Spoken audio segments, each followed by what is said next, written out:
Meeting to order. Nice to see you folks here tonight. And microphone, please. It's not on? Oh, that's right. Thank you. I had turned it off. Nice to see you folks tonight. Should we have a roll call? Okay. Newton? Here. Swift? Green? Here. Swift? Green? Ackerman? Here. Caroline? Here. Gonzalez-Parber? Here. Chair Fragoso? Here.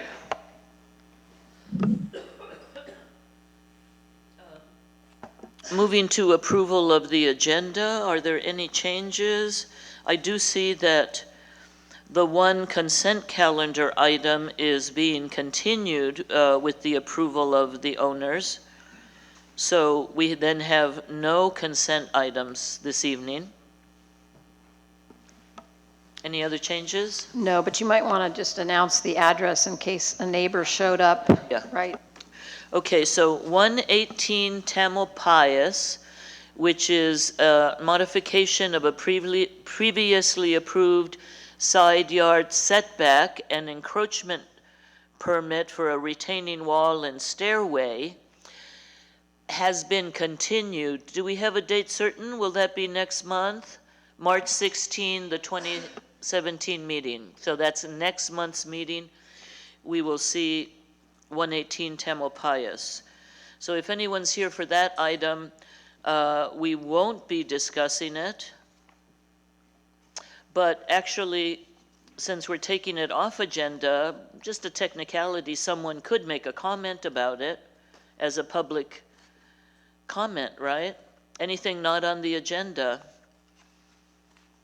That's a very good question. But it is on the agenda. It's on the agenda for continuance. So. Okay, all right.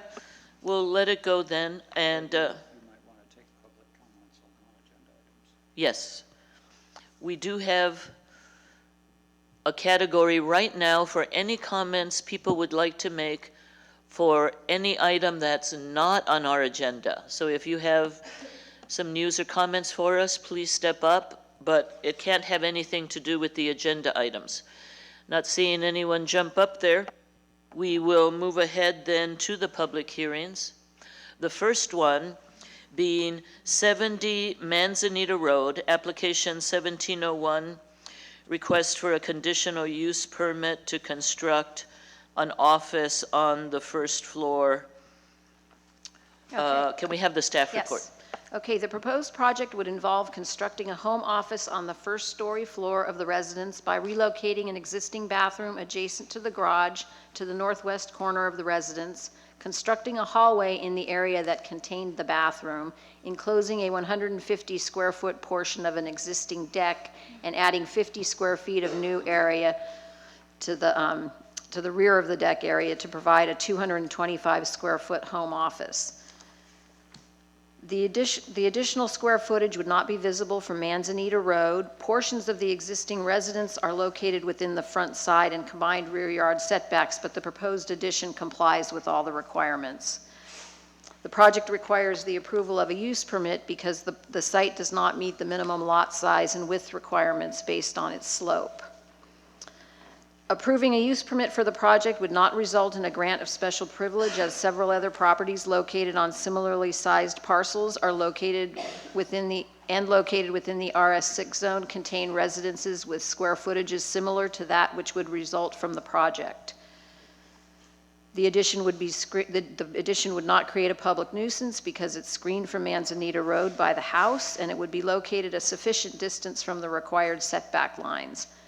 The project would not change the residential character of the property and would result in a better development of the site. Therefore, we're recommending that you adopt Resolution 17-1, setting forth the findings and conditions for the project approval.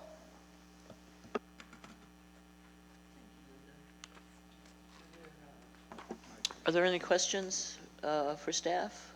I mean, from staff? From the commission for staff? I have one. Okay. Actually, a couple. I knew some. So, Linda, on page 3 of the staff report, the citation is to 17084-050, but this is RS6, so I think the citation should be 17080-050.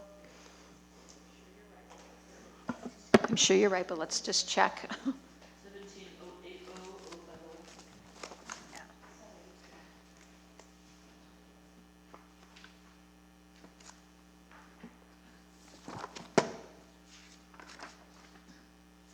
That is correct. We will make that correction. Okay, and then my question that follows from that is there's some slight differences between 08450 and 08050.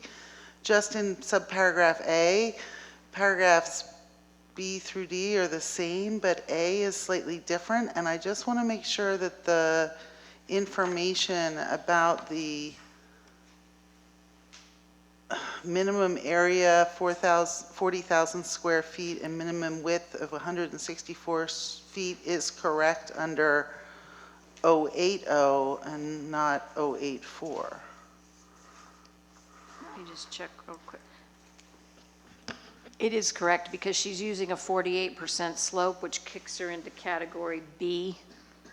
So she used the Okay, calculation good. from B, and it's the same, right? It is the I'm same. sorry, she used it from C. Properties that have more than a 15% slope, increase in area above 7,000 square feet. Yes, so she used the right formula. It's the same for a 45% slope. But it's above the minimum that's set forth in A, right? Yes. And those minimums are different, so that's what I'm Yeah, asking. but the minimums are for completely flat lots. Am I Okay. understanding? The first minimum is set forth for properties that are basically flat, and this one isn't, so. I just want to make sure that all the math Right. comes out the same, even though the Oh. minimum is different. Okay, well, let me do the math again, okay? And we'll do it from then we'll be sure. Okay, so RS6, and it's a 48% slope, so 33, and it increases.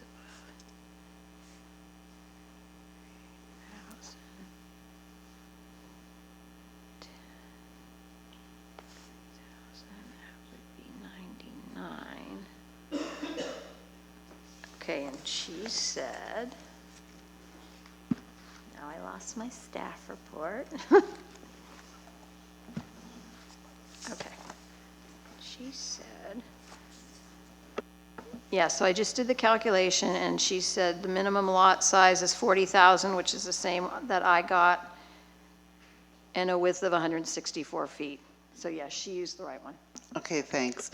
And then in the next paragraph about the findings, I looked at that section of the code, and it has 4 findings, and we've got 5 listed, and number 3 is not listed in that code section. It's not included in the resolution.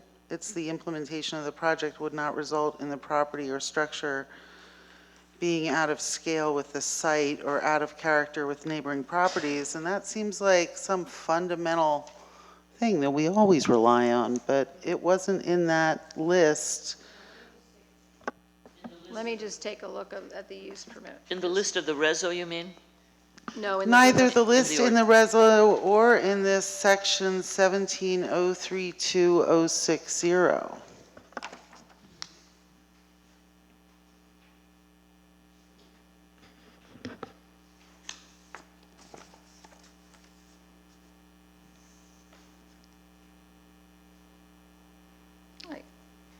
I think what she did, but let me verify it, is she may have taken one finding and split it in 2 for whatever reason, because I found so the first one, which is the doctrines of equity and equal treatment, is A.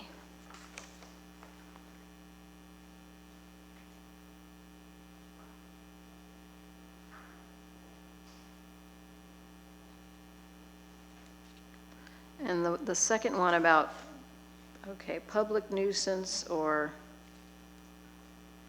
The 3 and 4 go together. I'm just reading here.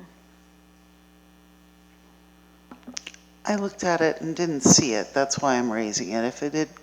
If I'd seen it, I wouldn't have worried about it. I wonder if she accidentally used a variance finding.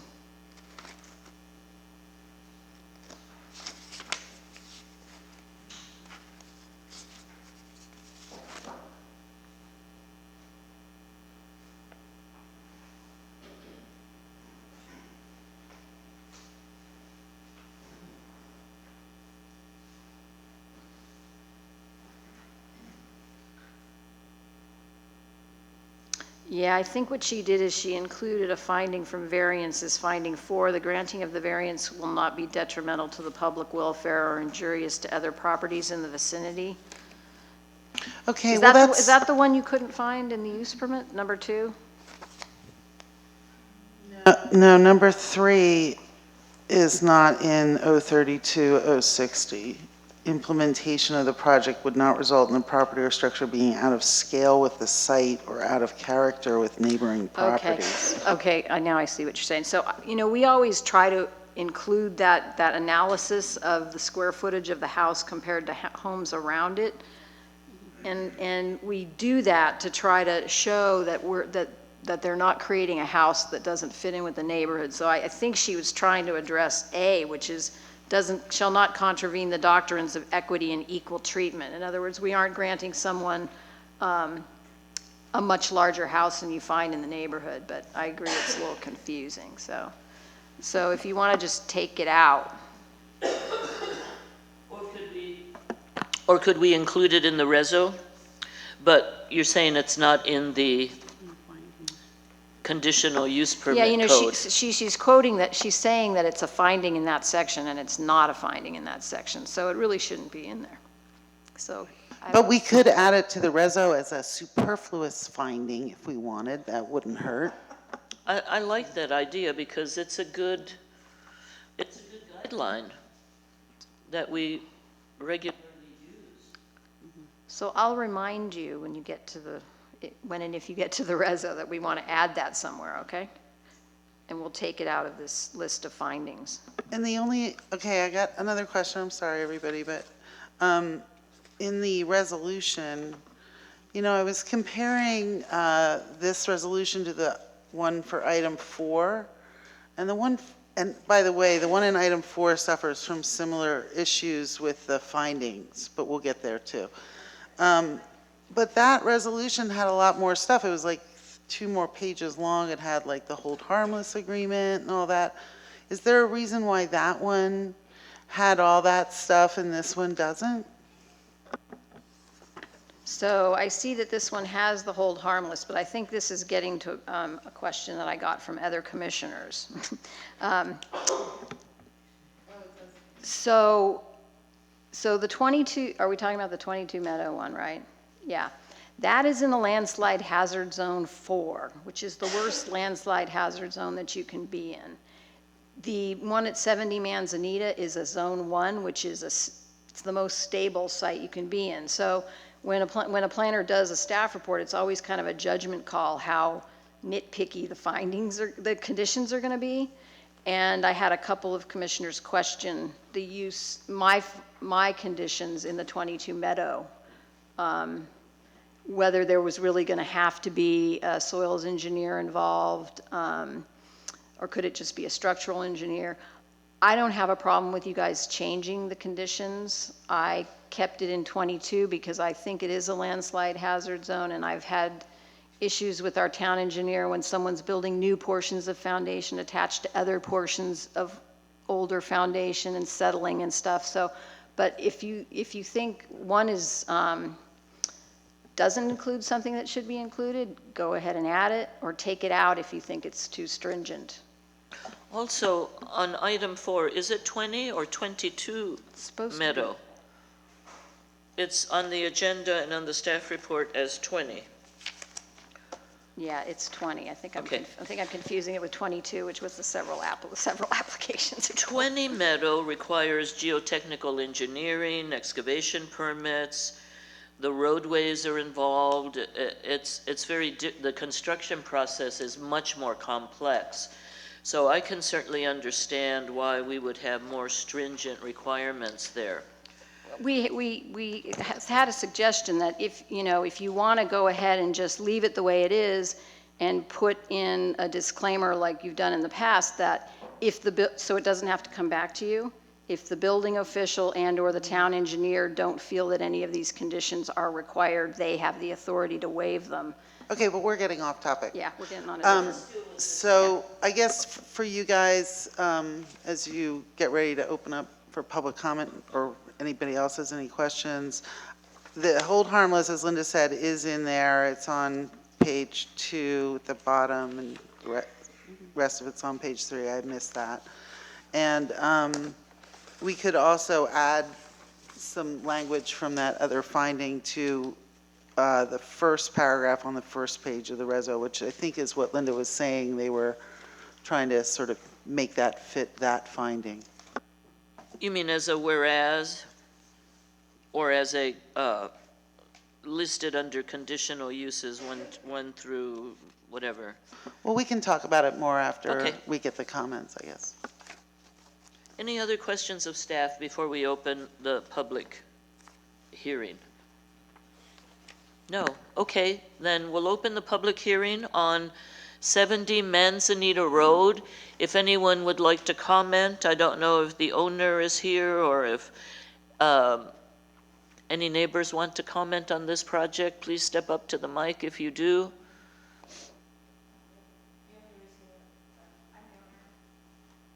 Okay, you don't have to say anything. Nice to meet you. Glad you're here. Okay, not hearing any public comments, then we'll bring it back to commissioners' discussion, and we may or may not have a question for you. I have a question. Is this working? I don't know if you could hear. Okay. Yeah, okay, thanks. Okay, I just have a couple of questions for clarification. Is the prune tree, and this is for the applicant, is the prune tree to be removed or to be protected? Okay, you need to come up to the podium. Hit that button so you get a red light on. Yes, I'd like to protect it. Okay, so then Linda, under the miscellaneous conditions in the resolution, I think number 1, it says, if it is determined that the plum tree, okay. Okay, so this is a condition in case it is removed. Then they Right, have to get because- a tree application, but because- it's, at this point, it's not intended to be removed. Right, because the arborist is concerned that the construction might, Okay. that you might not be able to build as close as they're building without critically harming the tree. Okay, So- all right, so there are provisions in place to protect it in case you can keep it. Absolutely, exactly, Okay, yes. all right, great. I also just had a general question about circulation through the building. Okay. Because I couldn't tell if there were bedrooms on both levels. It looks like there are, but you're kind of coming in through the garage. Can you just kind of go through the flow? Or, let me see. Is that So- right? No, you don't go through the garage. Oh, you can, there's stairs going down on the side, and that's how you access the lower bedroom.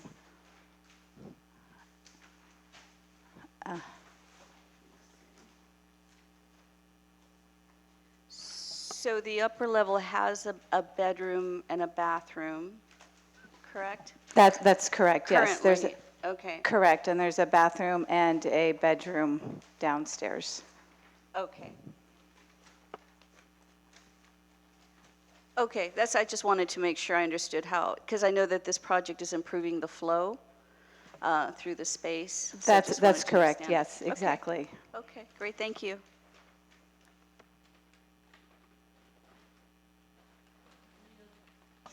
Any other questions of the applicant or commissioner comments?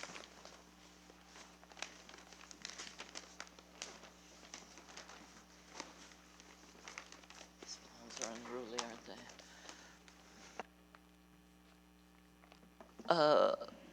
they? Okay, no questions, no comments?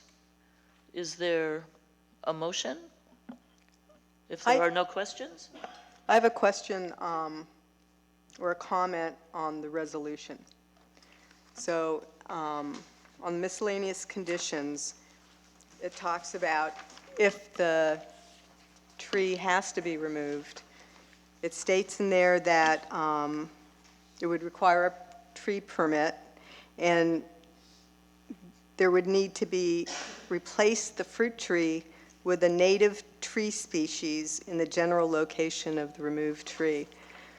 So we've got a fruit tree that if it has to be removed, the applicant should be able to replace the fruit tree with another fruit tree.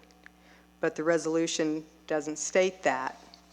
The arborist recommended if the tree couldn't be saved and it needed to be replaced, that it could be replaced with a native tree or another fruit tree, in an appropriate location. I couldn't find anything in the code section on trees that talked about, that listed fruit trees as undesirable tree species. I couldn't find anything that talked about fruit trees being a fire hazard, being flammable anywhere. I think fruit trees are good. You get locally sourced fruit. They're good for the bees. I think that if the tree needs to be removed, the applicant should be able to replace it with another fruit tree if that's what they desire to do. We don't have a problem with changing the wording to that effect. We don't have a standard recommendation that we remove non-native trees and replace them with native trees? There's Who's on nothing the really tree in the committee? code that says that. It says we encourage, and of course, they couldn't use a fruit tree that the fire department prohibited because it's pretty close to the building, right? But, I mean, I think the statement we have a bee that I've issue, right? The bees that I are- found says drought-tolerant Dying too. native species that are not susceptible to sudden oak death syndrome shall be preferred as Yeah. replacement trees, but I saw nothing that precluded a fruit tree being replaced by a fruit tree, and I think it's a good thing. I think in the general plan, there are discussions about not encouraging invasive species, and I don't know whether there are any fruit trees that are invasive. I couldn't find them on the invasive list either. Well, I would think it's agree. fine. I think that's a good catch. And I happen to live pretty close to you, right down the hill. And there are a lot of fruit trees in the neighborhood, and they do well, especially if there's good sun. So I would certainly support that amendment to the resolution to permit the selection of a fruit tree. Absolutely.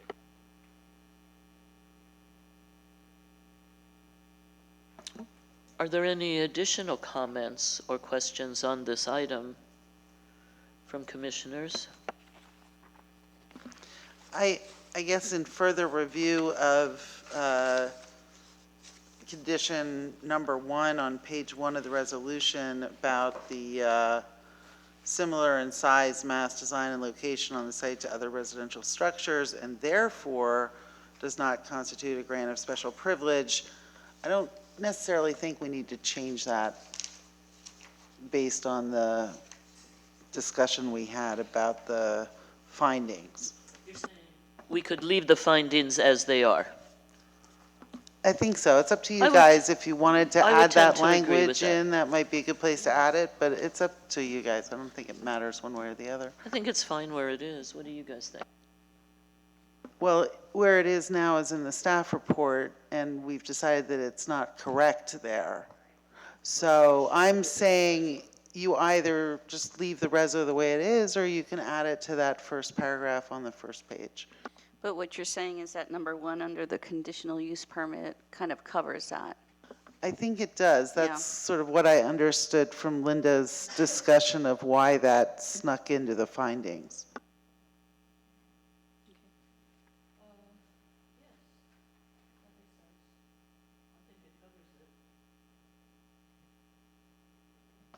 I think it covers it.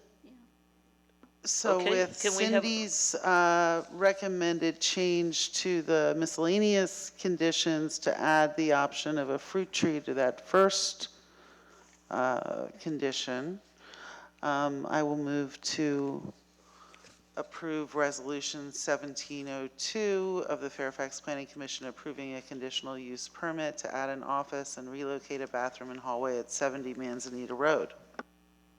I second that. All those in favor? Aye. Aye. Any opposed? No.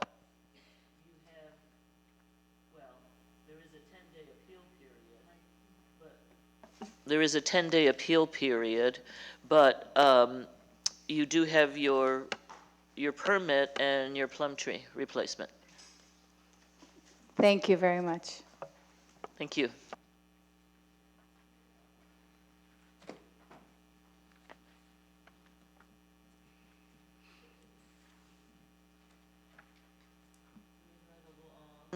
Item number 2 is 102 Marinda Drive, application 1702, request for design review approval to install a 67-foot-long shade rain protection structure along the southern side of Cascade Canyon School. Can we have the staff report, Yes. please? Yes, the applicant is proposing to install a 67-foot-long shade and rain protection structure on the top of the existing trellis structure that's over their lunch area.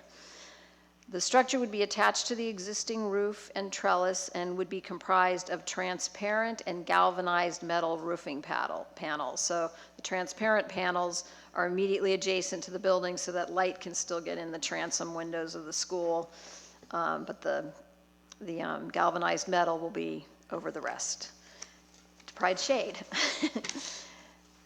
The project requires design review approval because this is a planned development district where the school is located.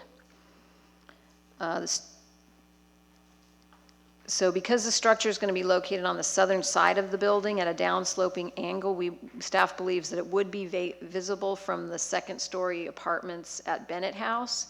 And so we're recommending that you approve the proposed project, subject to the metal portion of the panels being painted in a color that matches the building color to reduce the reflectiveness of the panels. We believe the project does comply with the criteria of the design review ordinance in that the proposal does match the architecture of a school building. So we're recommending that you approve application 17-02.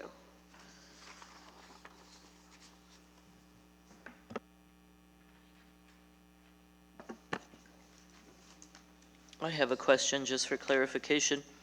The existing awning remains in its entirety and this is superimposed. Yes. And I see there are openings in the awning so that light could come through. Okay. Yeah. Any questions of staff by commissioners? I have one, and maybe it's just to clarify for me, because I don't think I've done this type of review before. We don't have a resolution with this.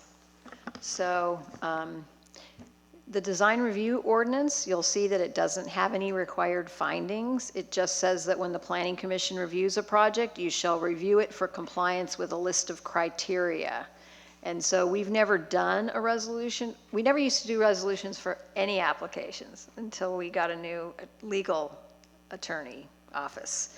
And they recommended that we start doing things the way most of the Marin County planning departments do, which is a resolution for every single discretionary permit, right? This doesn't have any legal findings, so we haven't done resolutions for strictly design review applications that don't require any other permits. That's why there's not one.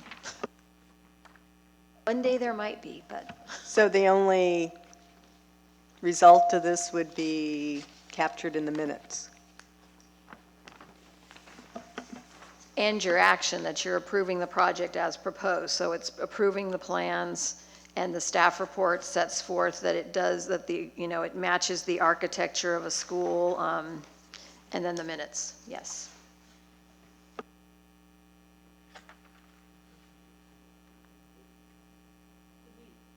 Is there something in here already, did I miss it, that the work should be done? Is there something in here that the work should be done according to the plans? I mean, that, it's kind of understood, but if you feel more comfortable adding that into your motion, then you can do that. You can say, we're moving to approve the project per the plans prepared by Carl Vavrick, dated November 29th of 2016. I would like to see that, Okay? since we do have a very clear set of plans that they can match, and it will require a building inspection, right? Yeah, it'll require a Okay, building that permit way- and a building inspection. The building inspector knows what to go by. Yeah, No? yes. Any other commissioner questions, comments? Well, not for staff, I have a question for the, Okay. for the designer. or Should the we open the architect. public hearing then, or did you have a? Okay then. Let's open the public hearing on 102 Miranda. Is there anyone here who would like to speak to this project? Okay.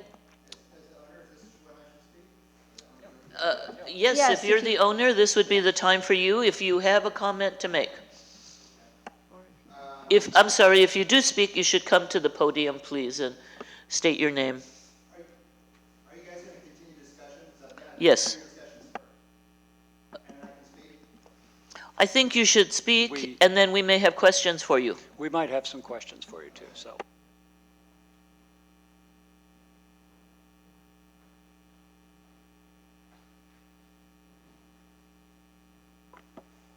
Hi, my name's Carl Vavrick. I represent the board, school board, and I'm the chair of facilities for the school board. I prepared the plans. So I guess my only question is about the recommendation for painting the panels. What is the concern that is trying to be addressed by the recommendation?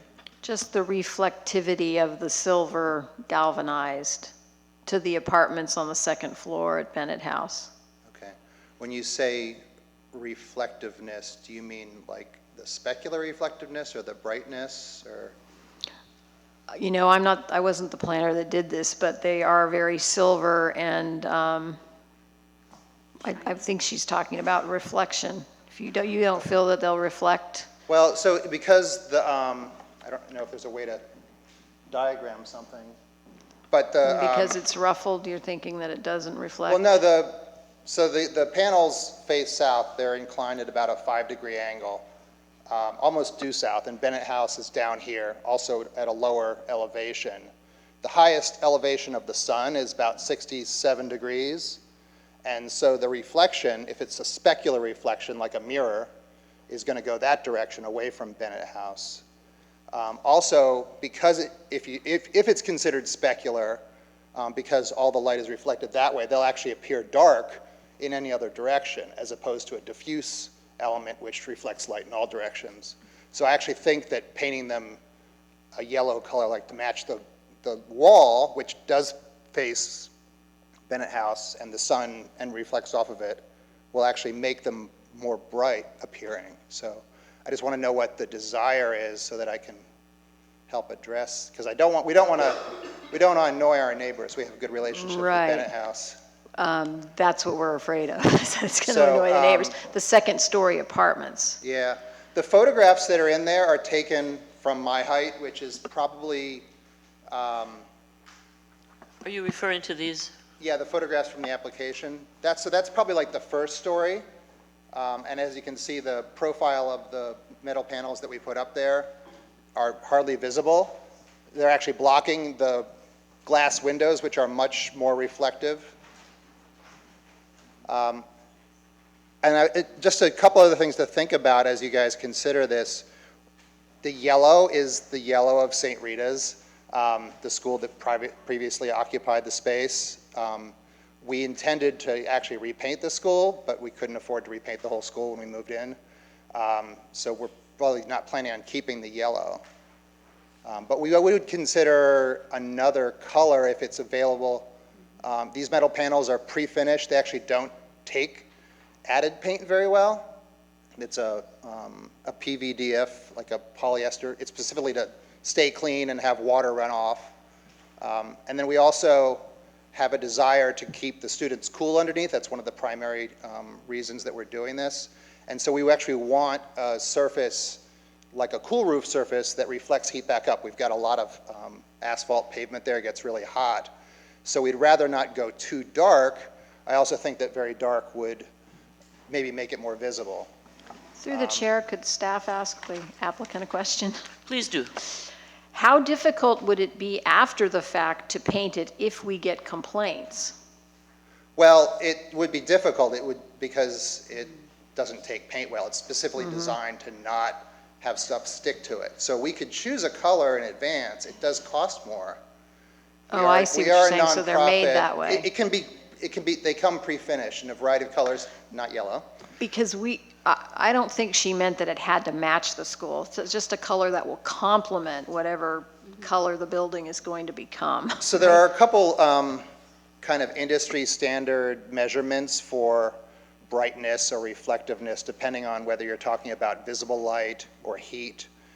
SRI, solar reflectance index, is what they use for measuring, like if you're trying to reduce heat island effect of like lots of parking lots, you want an element with a high SRI. So that reflects heat that, like it's kind of like radiant heat, it's not actually visible light. And then there's reflectivity, which is basically the ratio of what's reflected to what's incident. It's just a physics thing. So if we could come up with some sort of maybe other criteria that would meet the goals, then we could pick a color. I even have a listing of colors that are available. You know, it was a concern that she had, but I think if the commission doesn't share that concern after you've heard the applicant's explanation of the way the angle of the sun, you don't have to put that in as a condition. Well, I'm understanding what you're saying, and I also note that from these pictures, and I'm not really sure, so I'll just ask you, it looks like the visibility from Bennett House is from quite a distance as well, horizontally away from the building. Yeah, it's about the property line is about 220 feet away. Those photographs might give you an impression that it's farther. And then the building starts about another 20 feet beyond that, and there's trees in between. Okay, so as I'm understanding what you're saying, and I think I'm inclined to agree that I would suggest that maybe we as a commission shouldn't put any specific conditions on it, but just suggest to you, as you probably already are doing, to just consider that, take into account to keep it to where it's both attractive and also to not reflect in the windows. But with the one thing was that this is going to be, you said, at only a 5-degree angle. It's a very relative to the slight angle, like a horizontal. 1 in 12 angle, So yeah. viewed from a distance away horizontally, you're only going to see a sliver of it. And the sunlight is not going to be, it's not like if it were at that angle and the sunlight would bounce right off of it. And that might have been what was being thought about when that condition was added. I've done some more research since I read the staff report. I think the sample that I provided, which was the ones that we put up, so it's basically a galvanized, it's not the kind like you'd have on your paint bucket where it's got like the little kind of almost look like crystalline pieces. It's an aluminum zinc alloy, so it's kind of it's a consistent color. But I think that comes with an acrylic finish on it that makes it shinier, and I think it's available without the acrylic finish, and basically you just have bare galvanized aluminum, so that would be less reflective. And that I can't imagine that it's more expensive to get less protection, so we'd be willing to consider that. Well, as you say, the acrylic finish is probably there to make it stay a little cleaner. Yeah, and we're that not can be important. Super concerned about that because it's rolling onto asphalt. So anyway, that's Right. all my comments. Anyway, I would be inclined, just as far as our actions here, to remove that condition and just leave it to the discretion of the applicant. Well, and on that topic, you know, I actually had a clarification, but I think he answered he answered my question, because the drawings say aluminum, but you've clarified that it's galvanized metal, steel. Yeah, I was mistaken. It's called Galvalume, and so I actually thought it was aluminum, but Okay. it's steel with a layer which is composed of a zinc aluminum Okay. alloy. Okay. So, and you just mentioned that there were samples. Did we see those samples, Linda, or were they available? They were delivered to Michelle and she's sick, so Oh. I'm sure they're somewhere in Okay. the office, but Okay. I don't even know if I So could find just them. in general, for design review, we usually see Yeah, samples. you usually see Okay. materials, right? Okay, because I think it would be helpful, but in this case, it's a simple design. And but I just wanted to ask, you have the galvanized metal, right, coming down, and are those the ribs that are showing perpendicular? I'm trying to figure out how much of it is the fiberglass, and you know, how much of it is clear, if it's opaque, and where are the, Pull open Where's my the copy metal? of the drawings here. I can refer you to. I'm looking at detail 2. No, this is the trellis. I think that's why the materials would be helpful. The trellis is already there. Yeah. Carl, this is the did you bring an example of the clear stuff or just the galvanized? Just the galvanized. Because I can run back and see if I can find it. This is, Yeah. It's also, if anyone went to view it, it's what's up currently is the exact same Yeah, there's material. already a portion up, but, So if you look at detail 9 run on back? A01, which is in the upper left corner on the drafted sheet, yes.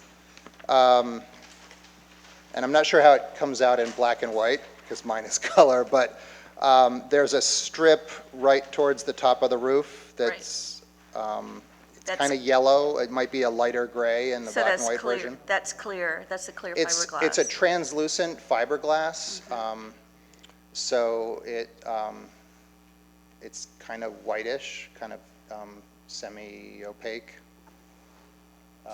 Kind of like that, but it's a little yellower, just because the fiberglass resin is kind of yellow, so that's why it's yellow on mine. And what color is the rest of it? It's this, it's being proposed as this Galvalume, which is essentially a gray metal. It's with a clear finish on it, so it retains its gray metal. It's approximately the shade of that. do you want me to run back and try to find it? Okay, because I can't. I mean, I don't know, do you guys have the color photos? Here, let me.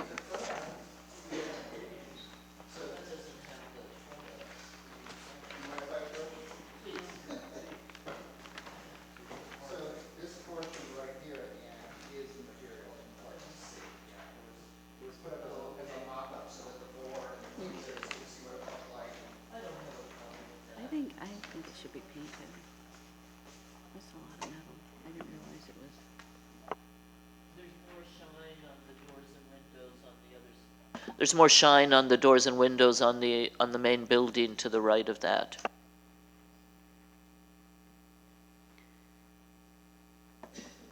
Well, I'm actually a little concerned about how much metal we're talking about here, because I thought we had clear fiberglass and then opaque fiberglass, but it's opaque fiberglass and then a big sheet of metal, which, you know, I would prefer it to have some kind of paint. It doesn't have to be the same color as the building, but something to maybe soften it or to, I don't know, it just looks like a big sheet of metal out there.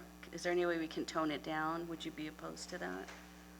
I'm not sure what you mean by tone it Well, down. It's a kind of a 50% neutral gray. That's about as, Right, but it's this big sheet of metal.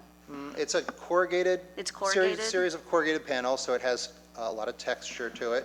Okay, I'm going to run back and It's I also think I not, know where it not is, so visible I'll be from, back. okay. from the public way, pretty much. You said it Yeah, came no, in colors? Pardon? You said it came in other colors? Well, it is available to be pre-finished. It's a cost premium, so we'd like to avoid that because of the cost. We're a nonprofit school. The whole cost of the project right now is like $800, and the cost of approval is at about $1,000. So if it's really of value to the neighborhood and the residents, yes, obviously, but I'm I thinking don't see it's, the value at this point. right, not so much from the ground, but I think the second story from the Bennett house, I think, is maybe what I'm thinking about, just being the concern of what it's going to look like from above. Well, But- we're reducing their view of asphalt. Right, right. Well, if it's corrugated, I think that's different. Okay. Because that kind of, it softens it up a little bit so it doesn't look like a big sheet of metal. Yeah, it's not a planar kind of thing. And, I mean, at this distance, the texture is similar to the ribbed siding that's already on there. It's kind of that groove T111. Also similar, I mean, there's currently wood slats on there, so it's, as you saw from the renderings, about the same kind of texture. You had said that you eventually might see the rest of the building being gradually painted as you have funds to do so, right? So, Yeah, we hope to. At this point, it's become a lower priority on our needs. right. Obviously, at some point, it will need to be repainted. Depending on our lease situation, we may or may not choose a different color. If we're going to leave and St. Rita's is going to take it over, they might want to keep the yellow. That'll be a discussion between us in and any our case, landlord. that's, once you get this shade structure up, then you may decide what color would look good on the building based upon that. So that's just another. Yeah, and that's one of the degree of reasons why we freedom. think that the honesty of the material works well with a lot of different colors. Neutral gray kind of works well. Our school colors don't lend themselves well to being the whole building. We've got a bright green and a bright orange, so I don't think that's going to happen.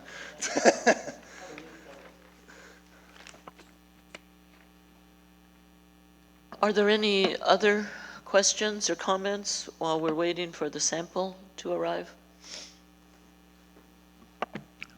I just want to say I appreciate you having up the mock-up because I think it was very, very helpful in evaluating the application. So I just wanted to voice that. I was worried Michelle was going to make me take it down because we put it up without a building permit. Good thing Michelle didn't hear you say that. She's probably watching. Actually, there's so much shadow underneath that. You can't really even see the existing awning very well. I think that might be the same once you add your fiberglass panels. Because from a distance, you just see a dark band of shadow beneath it.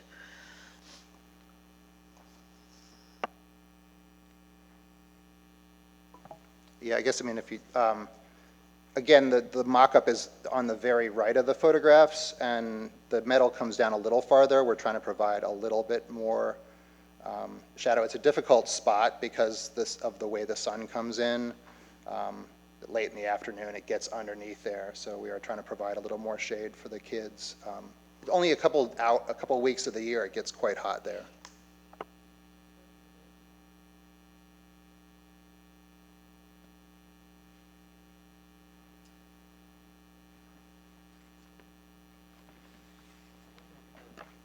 I don't have a problem with it as proposed, but we're now waiting for. Why don't we take a quick break? Since we're discussing this material in such detail, so this in the photos, it's over here on the right that we see it. It almost looks blue in the photos, and that could be just something having to do with the camera, but I think that's picking up the color of the sky. yeah, okay. Again, because of the angle, the only thing you can see is the ambient sky color. It would pick up a little bit of that. So this is the piece that has the acrylic cover to, I mean, the coating on it?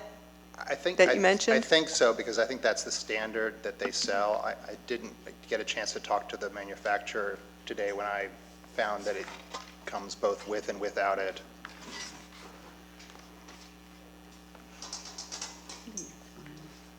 The other thing I found out is, so as far as reflectivity, the ratio at new is 0.65, so 65% of the incident light is reflected.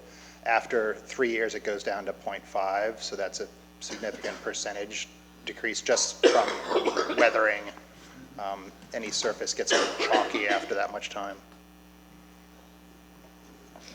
I'm fine with that, what you have. The acrylic also, the coating's fine, if that's what it is. Thank you. Do we have, Thank you, Rita. we'll close the public hearing. Do we have any commissioner comments or questions, or do we have a motion? I'd be happy to make a motion if I can get it right under the circumstances, since we don't have a resolution. But I move to approve the plans as submitted, leaving it up to the discretion of the applicant to what, if he would want to choose colors, but this material is okay. And was there something else that, Linda, that should be included in the? You were just going in to the say, motion? move to approve the projects per the plans prepared by Carl Vavrick dated November 29th, 2016. Thank you. All right. Is there a second to the motion? I'll second. All those in favor, say aye. Aye. Aye. Aye. None opposed? Motion carries. There is a 10-day appeal period, but your motion carries. Thank you.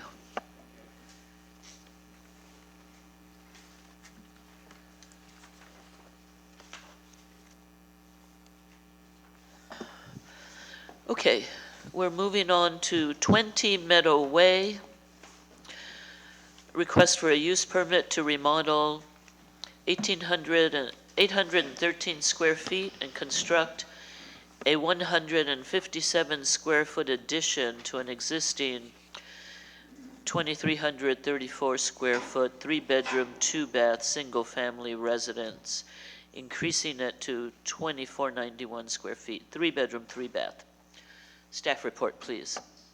Okay, so the applicants are proposing to expand and remodel the residence, relocating the laundry room on the lower level to convert that area to an office, adding a 3rd bathroom on the lower level at the rear of the garage, and constructing a new laundry room addition underneath the house. The project includes raising the roof over the 2nd-story living room. The remodel addition will increase the square footage of the residence by 150 square feet to result in a 2,491 square foot house. The project requires a conditional use permit because the parcel, based on its 37% slope, doesn't meet the minimum size or width requirements.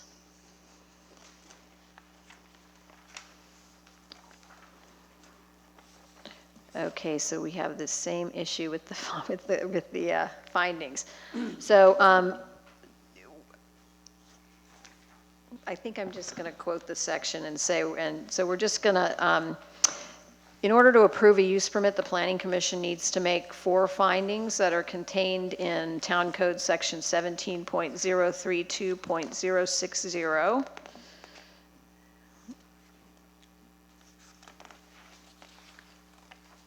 And it was number 2 that's not supposed to be in there, right? It's 3.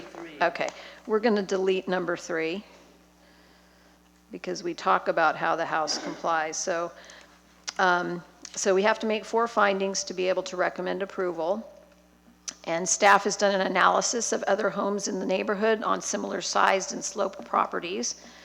And residences in the neighborhood range from a 1,136 square foot, 2-bedroom, 1-bathroom residence on a 10,625 square foot parcel up to a 3,000 square foot, 3-bedroom, 3-bath residence on a 9,900 square foot parcel.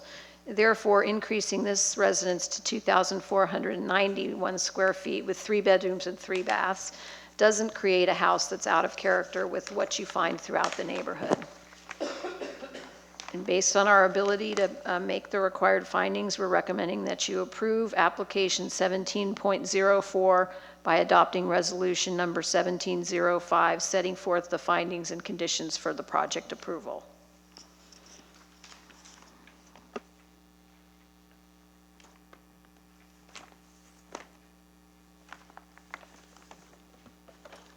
So the Redwood Arbor was originally proposed and is in the drawings, but is now proposed to be not included in the work.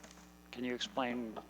Yeah, so when we got the drawings, we pointed out to the applicant's architect that that is a structure in the required side yard setback and would require a variance application, and that staff couldn't make the findings for it because you don't have to have an arbor to have a substantial use of your property. You just walk up the side and you're not under an arbor. So they made the decision to remove it as part of the project. And they don't have to pay the variance fee, right, which is $1,125 for an application that staff couldn't support. You know, that portion we couldn't support. On this first page of the drawings, A 0.0, to the right there's a sort of a rectangular shaped thing that says two-story residence on it, right next to the Redwood Arbor. Is that the neighboring residence? Yes. So that's the correct position. So it's pretty close, actually. It's not just close to the property line, but on the other side of that property line, the neighbor's house is pretty close. Right. Okay, I see. Linda, I have a question. On, was it page 3 of the staff report, the last paragraph, you talk about this potentially becoming a second unit, and that you were going to add a condition, I think, to the resolution, that the applicant would then file for is this ministerial permit? You know, if this is ever converted, they have to file for a permit for like a junior second unit. Right. But I couldn't find it in the resolution. Did I miss it? No, I think it was removed It was removed. by the interim special projects manager after he pointed out that the new state law is going to be so permissive with regards to second units that that condition that we'd been putting in as a standard condition that we require people to do deed restrictions was just kind of onerous because they do have to go to the county and record something, and we have to create the document. And so that was just an oversight that we didn't remove that part of the discussion from the staff report. So, yeah. Thanks. That state law would affect only junior second units? Or No, it affects all units. maybe someday you can give us a report as that comes by, just to explain to us what Actually, the attorneys are working on drafting a new second unit ordinance, and you'll be getting it. So that complies with the new laws, so. So, well, this is kind of on a tangent, but then all these second units would not necessarily be accounted for RENA or, you No, know. they'll still need to get building permits to put in the kitchen, Okay. right? And even the ones that are existing and are illegal, you know, they still have to legalize through the building permit stage. There's no waiving of that requirement. So that's how we'll catch them and count them. So, okay, so there's a mechanism that would Right. track them in Right. case we need to. Right. I mean, if someone Support that. does it illegally, you know, you don't always catch them, but it's going to be so simple now that most people, I think, will come in and get the permits to put in the kitchens, right? Okay. Kitchens or the kitchenettes. Linda, did the applicant express any interest in a junior second unit for this? I mean, it would only really just require the sink, right? Yeah, we actually did not discuss it, but I believe that the town's new ordinance, if they decide to come in to do that, they'll just need a building permit, so. You know what I mean? Are you wondering whether they would want to just make a decision right now to do it? Right, because doesn't a building permit Well- even cost some money? So let me back up. So right now, where we are with the attorneys is that they're drafting an ordinance to implement the new state law, but until they do that, every second unit application has to go to them for review. So we couldn't just hear it tonight. They'd have to turn in the application, I'd have to send it to the town attorneys. The town attorneys would decide whether it was something that we just approved. You see, so, because that's what I don't know if you remember 76 Spruce that you had approved. He reapplied and we sent it to them, and on that one they made the decision that we just can issue a building permit, that it's not going to come back to you. But, you know, there were all kinds of things they talked about, that you had already granted a variance for the parking, and so, anyway, it's on a case-by-case basis right now until they get the ordinance adopted by you guys and the council. So, Linda, I have a question for you. On page 2, first whereas, this approval is limited to the development illustrated on the amended plans, and I don't see a plan that says I'm amended, nor did I see a date to match the 11/15/16 date on these plans. Am I looking in the wrong place? Are these, how do we know these are the plans? let me just ask the applicant. Because they do show, these plans show the redwood arbor that you say will not be included, right? Yeah, I'm not sure why I said that. I know that they submitted for a preliminary review with a different set of plans than when they came in for the final submittal. I would just remove the word amended and just say illustrated on the plans prepared by Matt Owens, not including the arbor structure drawn along the west side of the building and shown on pages A 0.0, A 2.0, and A 3.0. I think what I might have, Okay. yeah, what I might have been trying to say is that the plans do need to be amended to remove the arbor. but- Right, because it's not Yeah. clear that these are amended, the arbor is Right. still there. So the way you just rephrased it would be better. Leave out the amended. Yeah, let's Or just say take- that the plan should be amended to remove the arbor structure and citing the pages that it's on. Does that, Yeah, let me think Makes about sense. this for a minute. So, Unless we can just deem them amended by the email that we've attached. I think we need to have the plans clarified and the date and the plans match let's say it like what's this. approved. So the approval is limited to the development illustrated on the plans prepared by Matt Owens dated 11/15/16 pages, blah, blah, blah, blah, blah, with pages A0, A20, and A3 amended prior to submittal for a building permit, amended to remove the arbor prior to submittal for a building permit. That sounds that good. The That problem sounds good. is, these plans are not dated 11/15/16, they're dated 12/5/16. No, that's the date of submittal to the town. Yeah, if you look on the. Oh, here's the date, okay, Yeah. 11/15/16, I finally saw it, it's Okay. in two-point font. Okay, Okay. your we're suggestion good. is good, Linda. Okay. Yeah, we certainly shouldn't require the applicant to print more plans than necessary just to take the arbor off. No. Do that with a Sharpie. Any Yeah, Linda, I have another question, just kind of a general question about the bridge. Are there plans to repair or to rebuild that bridge on Meadow? I'm just curious about the timing. I wasn't That here has for been a that question meeting. that's been tossed around this town, Okay. seriously, since, for 30 Okay. years. They are trying again, once again, to get funding together and get the neighborhood buy-in to repair, to replace the bridge.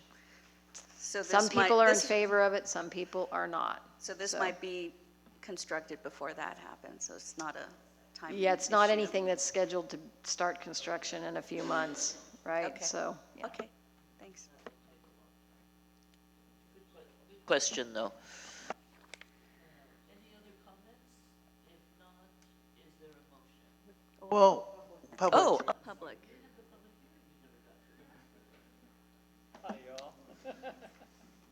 sorry about that. My head is not very clear.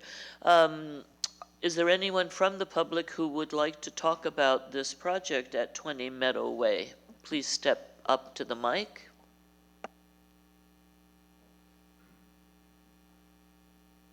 State your name if you would, please. Hit that so you get a red light. Hi, I'm Matt Owens, I'm the applicant, and I'd be pleased to briefly discuss the program with you or answer any questions if you'd like, or we'd be happy to take a motion if it seems positive. It doesn't sound like we have too many questions left. No? I have a question. All right. I have just a general design question. Is the roof over the dining area or the kitchen area being raised just as a architectural element? It doesn't have anything to do with what you're doing on the lower levels, correct? Yeah, those are two separate Two separate pieces. things? Okay. We're raising just the living room roof, Okay, it's a living room. and just soffit. as part of an update for the living room, we're getting some glazing on the south side. It's just long and narrow and low right now. So we're going to raise the roof, get some glazing on the south side, replace all the windows with dual pane, and put some insulation and seismic upgrades. Okay. But your kitchen right now, the layout is, your kitchen is very central. That's already existing, correct? Yeah, that's not being touched. Okay, thanks.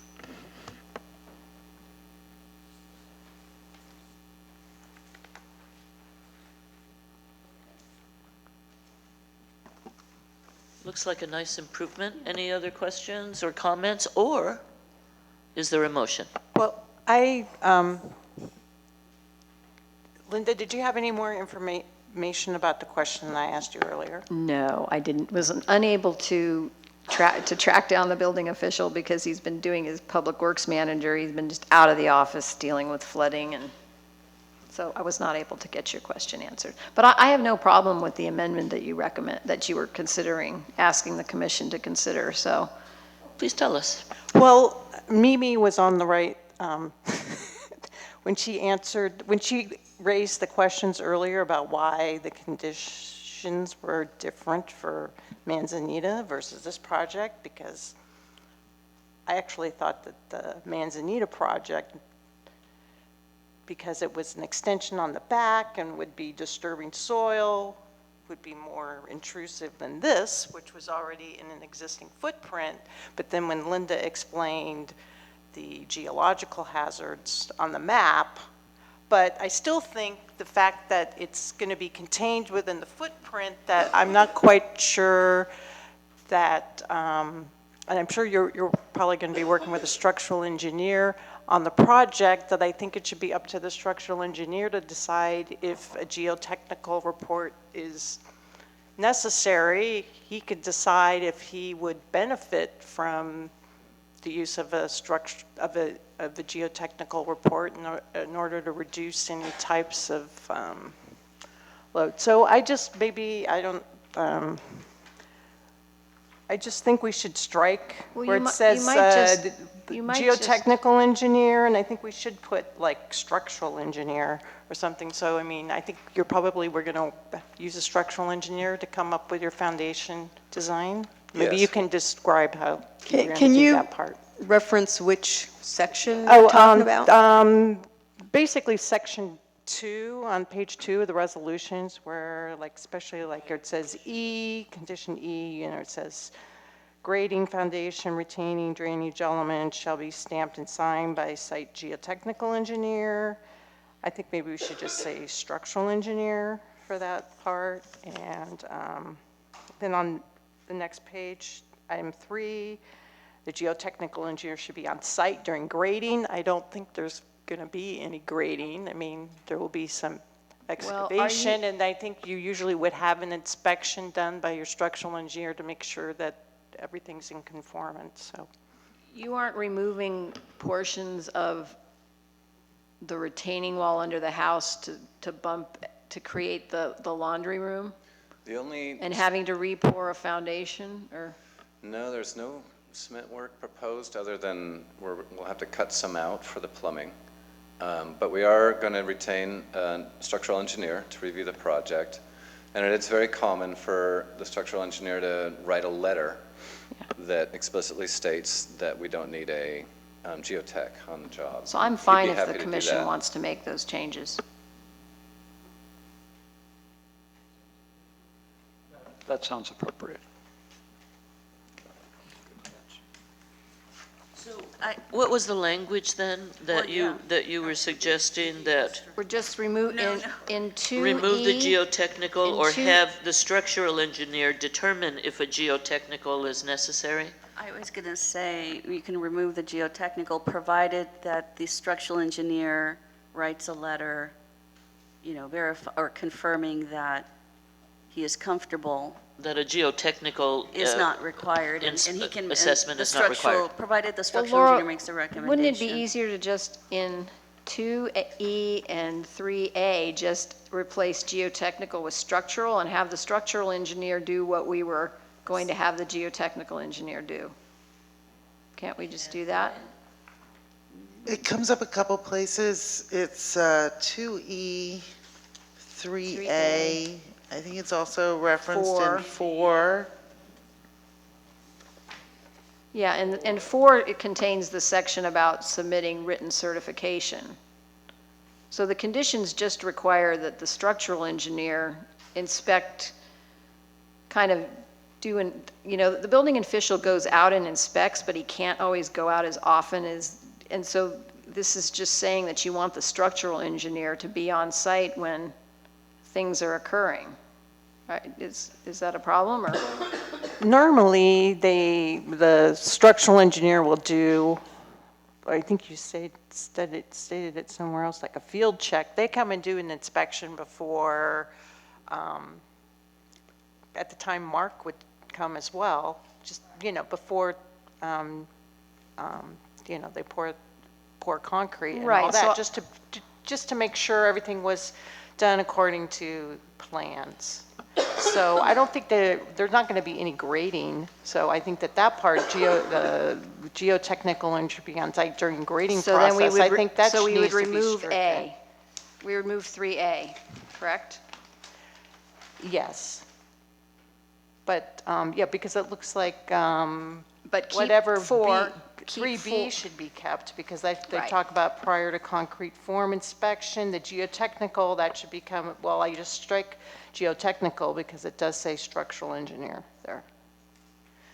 Okay. And I think 3A can be completely stricken because really the concern is taken care of in 3B. And then 4 is the part where we would ask the structural engineer to provide written certification to the town staff that any retaining, I mean, do you want to just say, are you guys doing any drainage or anything? Not necessary. I thought I read somewhere that you were doing some kind of seismic upgrade, no? But don't That's you not. need a Those would be geotechnical for epoxy hold drainage downs. and? You're just pinning the house to the foundations? Because we're rebuilding the roof, it's going to have to come up to current code, which means some of the drag is going to have to be addressed in the walls in the living room, which would be epoxy anchors to hold downs. No concrete work, though. Okay, so you could take, would you feel comfortable with us removing condition 4? Based on what he's explained, what the But project's going to entail? If he is saying that there will be epoxy anchors, does that not require a geotech and not just a structural engineer? Okay. No, that's actually sometimes requires a special inspector. Yeah, that's true. So geotechnical doesn't Okay. have anything to do with that. But I think that it's good to keep in the field check because it just is assurances, especially because you said this is in a high, a high, hazard area. I think it would be a good idea to keep that. So you want to keep 4, but it's But the change the structural word. engineer? Correct. Okay. So 4 becomes structural, as does 3A. Gets deleted. 3E. 3A is deleted, and 3B, the geotechnical, is stricken because structural is already noted. And the And same 2E. for 2E, yeah. 2E, we're going to say structural engineer, we're going to strike site yeah. geotechnical and put structural instead. Okay. And I don't know, we should, I guess we don't want to say conforming to the recommendations made by the project geotechnical.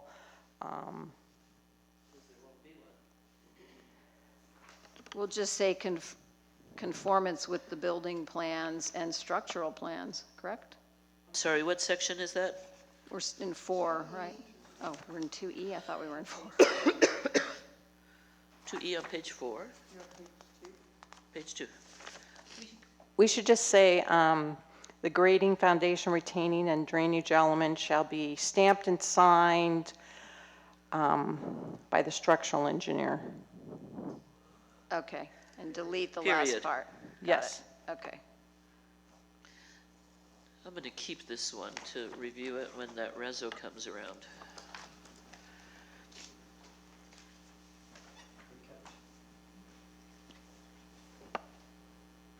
Anything else? Are we close the public comment and No, taking it not back yet. to each other? Or? Thank you, sir. If there's no more questions for the applicant and no other public comments, then we will close the public hearing and bring it back to the commission for discussion or a motion.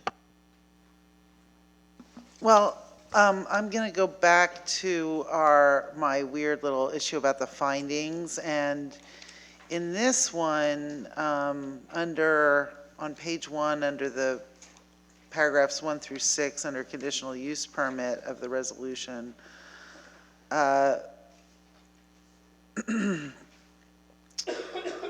there is no reference to kind of it fitting in with the character of the neighborhood like we saw in the last one, where they kind of use that as a part of the no special privilege language. So I would recommend we add to, That was in the other one? no, I guess maybe add a paragraph 8 here that would say, implementation of the project would not result in the property or structure being out of scale with the site or out of character with the neighboring properties. Is that under conditional use? Yeah, we've Page got, one. well, I was going on to page 2 because that's where number 7 is, and just add an 8. And I would just grab that language from the finding, number 3, and make it a sentence that says implementation of the project would not result in the property or the structure being out of scale with the site or out of character with neighboring properties.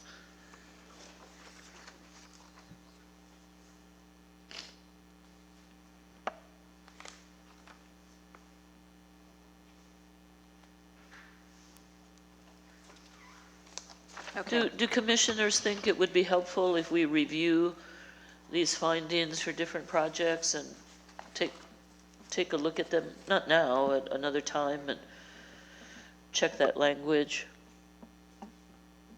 I'm getting blank stares, so I'll let that go.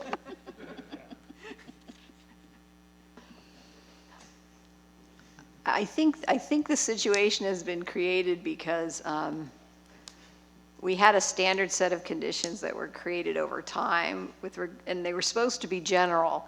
And then we got into the problem where people started coming to us with a lot of changes to the projects. And so we started including language that said changes cannot be made to the conditions, right? Unless you go back to the Planning Commission. And so some projects really do need this language, language with the geotechnical, right? I bet, well, I don't know that, but I think if we sent the plans to the town engineer, he may have a different opinion, but I don't feel strongly enough about it. I know that the building official always has the authority when he looks at the plans to send them to the town engineer, send them to coastal, and request those geotechnical reports, whether or not we put it in our staff reports. We just started including it because we would get to the building permit stage and we would have applicants argue, well, you don't need a geotechnical report, right? So that's why this one was so messy. So do we need a clause that No, states the building inspector does that? no, because the building code gives him the authority to do that. So it sounds like maybe it's sort of nuancing the wording in your somewhat standard language to say if the building permit. Yeah, I think what I'll do is I'll have this Building interim special projects manager take a look at our conditions. Maybe he would feel comfortable with us just saying project engineer and not distinguishing between. I was So the wondering problem project for new houses in Fairfax, because we have so much unstable soil, it's really important if you're building a whole new house that you actually have those different engineers. And we were having people trying to have structural engineers design foundations when they knew nothing about soil. And so it's really important on larger projects that you make those distinctions. But maybe it isn't based on the building code. You know, maybe the building code now has been updated and we've got enough authority to just have the building official say, I want a geotechnical engineer. We don't have to spell it out, and we could just say engineer, right? But I'll have him take a look and see what he thinks. And report back. I'd appreciate a report back on that. And just to clarify, the reason we're striking it here is because we're developing the existing footprint, is that? Because we're working within the existing footprint, we're not pouring new, we're not expanding. Yeah, and the applicant has indicated that there's not going to be any excavation. Okay. When I looked at the plans, I thought they were excavating to create the new laundry room, because I thought I read in the plans that there was some kind of a 36-inch wall, which is usually some kind of foundation element, but they've assured us that that's not the case, so. I would just add, it's because, you know, the area's already been disturbed, so even if there was some minimal excavation in that, I don't think it would still warrant. I mean, it's not like they're adding on to the back of the house or anything, creating new, undisturbed area. Well, and we have the expertise of Yeah. two professional architects on our planning commission that guide our decisions in these regards. But I will report back, because I am going to have the town engineer look at this, because you've got a new roof going over the area where you are going to be, you know, anyway, there's new load and there's old foundation, and I'm not so sure that they won't ask for a geotechnical engineer to look at it in this this is in the highest, the worst quality soil in the town on this site, so. And it could be a simple process where the geotech guy says, no, you don't Right. need to do any additional Right. work. I've looked at it and it's fine, right? And Mark may be able to look at it and say, nope, Laura's right, this is definitely not going to need a geotechnical engineer. I just wasn't able to pin him down before the meeting. Any further comments, questions, motions? I'll make a motion to approve application 1704 for 20 Meadow Way with the amendments that we made in the resolution. Is there a second? Second. Okay, all those in favor, please say aye. Aye. Aye. Any opposed? No. The motion carries. There is a 10-day appeal period and a $500 charge to the clerk to appeal, but good luck with your project, sir. Looks like a nice improvement. Thank you. It took me a long time to see it, but my head is fuzzy. No, I couldn't find it either early when I was trying to do the staff report. I had a Thank really you. hard time. Thank you. Thanks for your patience. Now, I know there's several people here waiting for the next item. I would like to beg just a few minutes more of your time so we could take a very quick break, so I can get some tea to get through the next section. Commissioner Newton is abstaining from this item because she lives within 500 feet of the project, and new regulations require that commissioners abstain when that occurs. So the item before us now is 760 Center Boulevard, application 1706, request for a use permit and design review permit to install a Wells Fargo ATM. Weren't there other changes also to this project that we were reviewing? No, there's also a sign application, a sign exception to the sign ordinance. That's, Is that a separate item? no, it's all together. It's all included, okay. So can we have that staff report, please? Okay. At the March 20th, 2014 Planning Commission meeting, the commission granted approval of the permanent drive-through coffee structure that included a landscape island and a pedestrian access path to the door of the public restroom located on the western side of the building. The property owner is now proposing to install a 16-square-foot Wells Fargo ATM kiosk that would be 10 feet 8 inches tall in the westernmost planter area.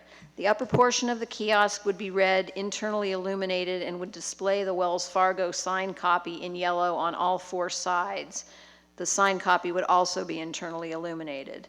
The lower gold portion of the kiosk and the red surround around the ATM keyboard and display would not be internally illuminated, but the Wells Fargo sign copy above the keyboard and display area would be internally illuminated in yellow. So the approval of the project requires the following discretionary permits by the Planning Commission: a conditional use permit, a design review permit, and an exception to the sign ordinance regulations. The town code requires that a conditional use permit be obtained for any formula business in a commercial zone, and this is proposed by Wells Fargo. The town code requires a conditional use permit be obtained for any use permit not conducted entirely within a building.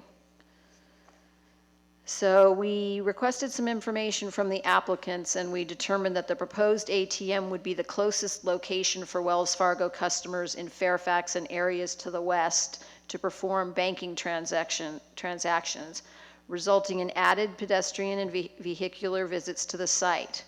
While some people will combine visits to the proposed ATM with trips to the market or to get coffee, the ATM would draw visitors to the site solely for banking purposes. Wells Fargo has indicated that they have 1,600 customers in Fairfax and West Marin, that this ATM would be their closest site to provide basic banking services.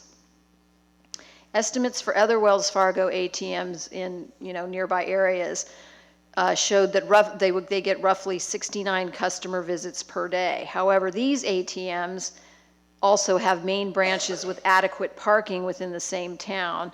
The locations are in San Anselmo and San Rafael, so they have main branches of the bank in the same jurisdiction.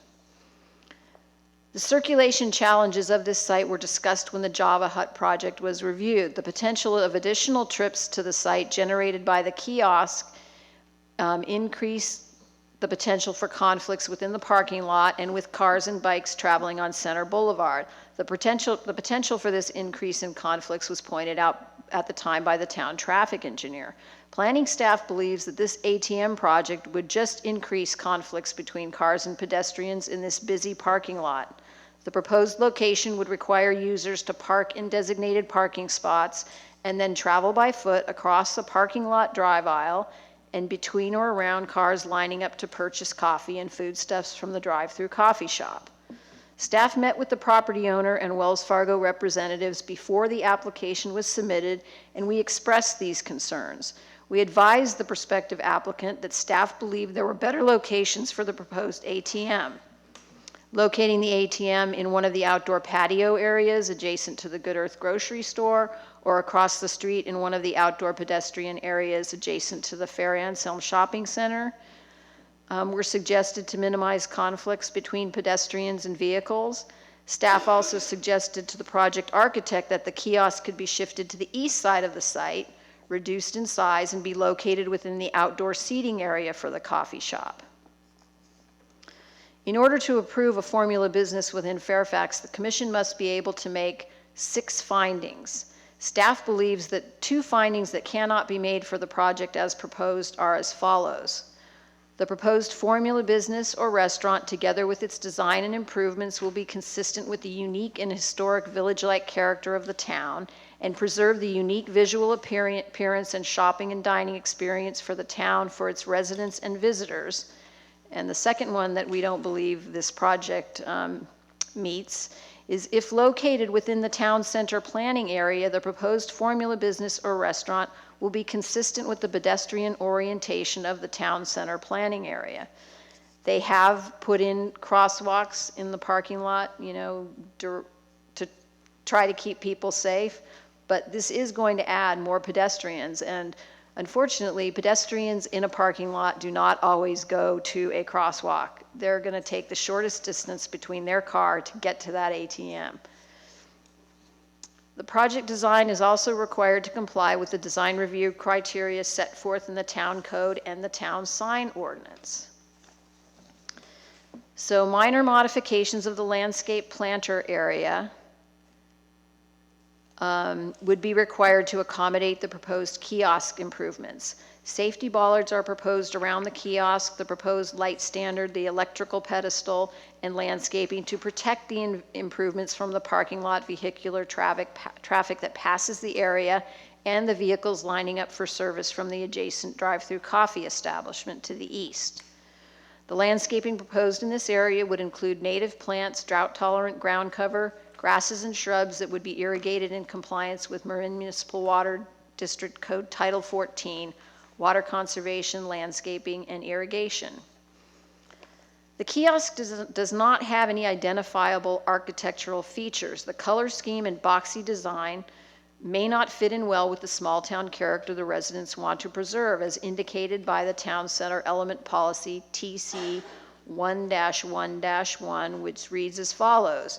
New and/or renewed development in the town center planning area shall preserve and enhance the village character and pedestrian scale of the downtown area. The internally illuminated design will be located in the center of the northern Fair Anselm parking lot. This parking lot is visible from Sir Francis Drake Boulevard and from the hillside neighborhoods north and south of the site. The stark, box-like design with its large amount of internally illuminated features would not create a well-composed design harmoniously related to other facilities in the immediate area and to the total setting as seen from the hills and other key vantage points in the community. The proposed development also does not complement Fairfax's small-town character and is not appropriate to and serving to protect the value of private and public investments in the immediate area. You have an apartment complex that, some of the units, some of their windows will see this structure. Sufficient variety also does not exist in the design of the cabinet structure to avoid monotony in the external appearance of the ATM. Other locations exist on the site that would be less disruptive to the traffic circulation and parking in the parking lot. The kiosk could be relocated to the north side of the site adjacent to the hillside, where it would not result in pedestrians walking across two vehicular travel lanes to access it. In this location, it would be immediately adjacent to parking spaces and the bike racks. There are also other locations on the site and across the street adjacent to the southern Fair Anselm parking lot, which would avoid or minimize pedestrian and vehicular interfaces. In the case of any commercial or industrial structure, the code requires that the board also consider its proximity to any residential district and consider the effect of the proposed structure on the character and value of the adjacent residential district area. The tall illuminated design would be visible from residentially developed hillsides to the north and south of the site. With regards to the number of signs, the code limits the number of signs per business to 2 as long as one of the signs is a projecting sign. The town code also requires the Planning Commission to approve an exception for internally illuminated signs. Therefore, the proposed sign program for this kiosk definitely requires an exception by the Planning Commission. Historically, Fairfax has discouraged internally illuminated business identification signs. The kiosk with its internally illuminated yellow and red top is not similar to any other sign structure found within the town. With the widespread use of cell phones and other technology used to locate ATMs, staff believes it is not necessary for the ATM kiosk to have the high level of visibility that might be required of a kiosk located adjacent to a high-speed roadway. Maximum speed limit for traffic on both Center and Sir Francis Drake Boulevard is 25 miles an hour. Staff recommends the kiosk be redesigned to harmonize with the small-town character of Fairfax. Staff believes it's reasonable to want to alert passersby on Center and Sir Francis Drake Boulevard to the kiosk location. However, staff believes it's excessive to have 5 internally illuminated signs, 2 of which would face residentially developed hillside properties on Live Oak, Hillside Drive, and Forest Avenue. So staff does not believe the Planning Commission can make any of the required findings to approve the requested exception for the sign program. This proposal, as designed and in this location, complies with neither the Fairfax General Plan nor the zoning ordinance. Therefore, we're recommending that the Planning Commission continue this application to the March meeting and give the applicant direction on how they can relocate it and/or redesign it so that it would be more in keeping with the requirements of the code. We also wanted to remind the commission and the audience that you're reviewing this project for its design, its compliance with the zoning ordinance and the Fairfax general plan. We're not here to debate the business practices of Wells Fargo. That's not the job of the Planning Commission. We also set forth 2 alternative recommendations. If the commission likes the project as proposed and wants to approve it, you should indicate that that's your intention, continue the matter, and have us prepare a resolution for approval. Conversely, if you don't think you can approve the project and you don't believe that any kind of redesign would make it fit into this location, you can recommend continuance and ask us to come back with a resolution for denial. And that would conclude our report. Oh, the applicants have also submitted an alternative proposal for the kiosk that's a little bit more subdued than the original submittal, and you have a copy of the color elevation and the plans in front of you. Okay.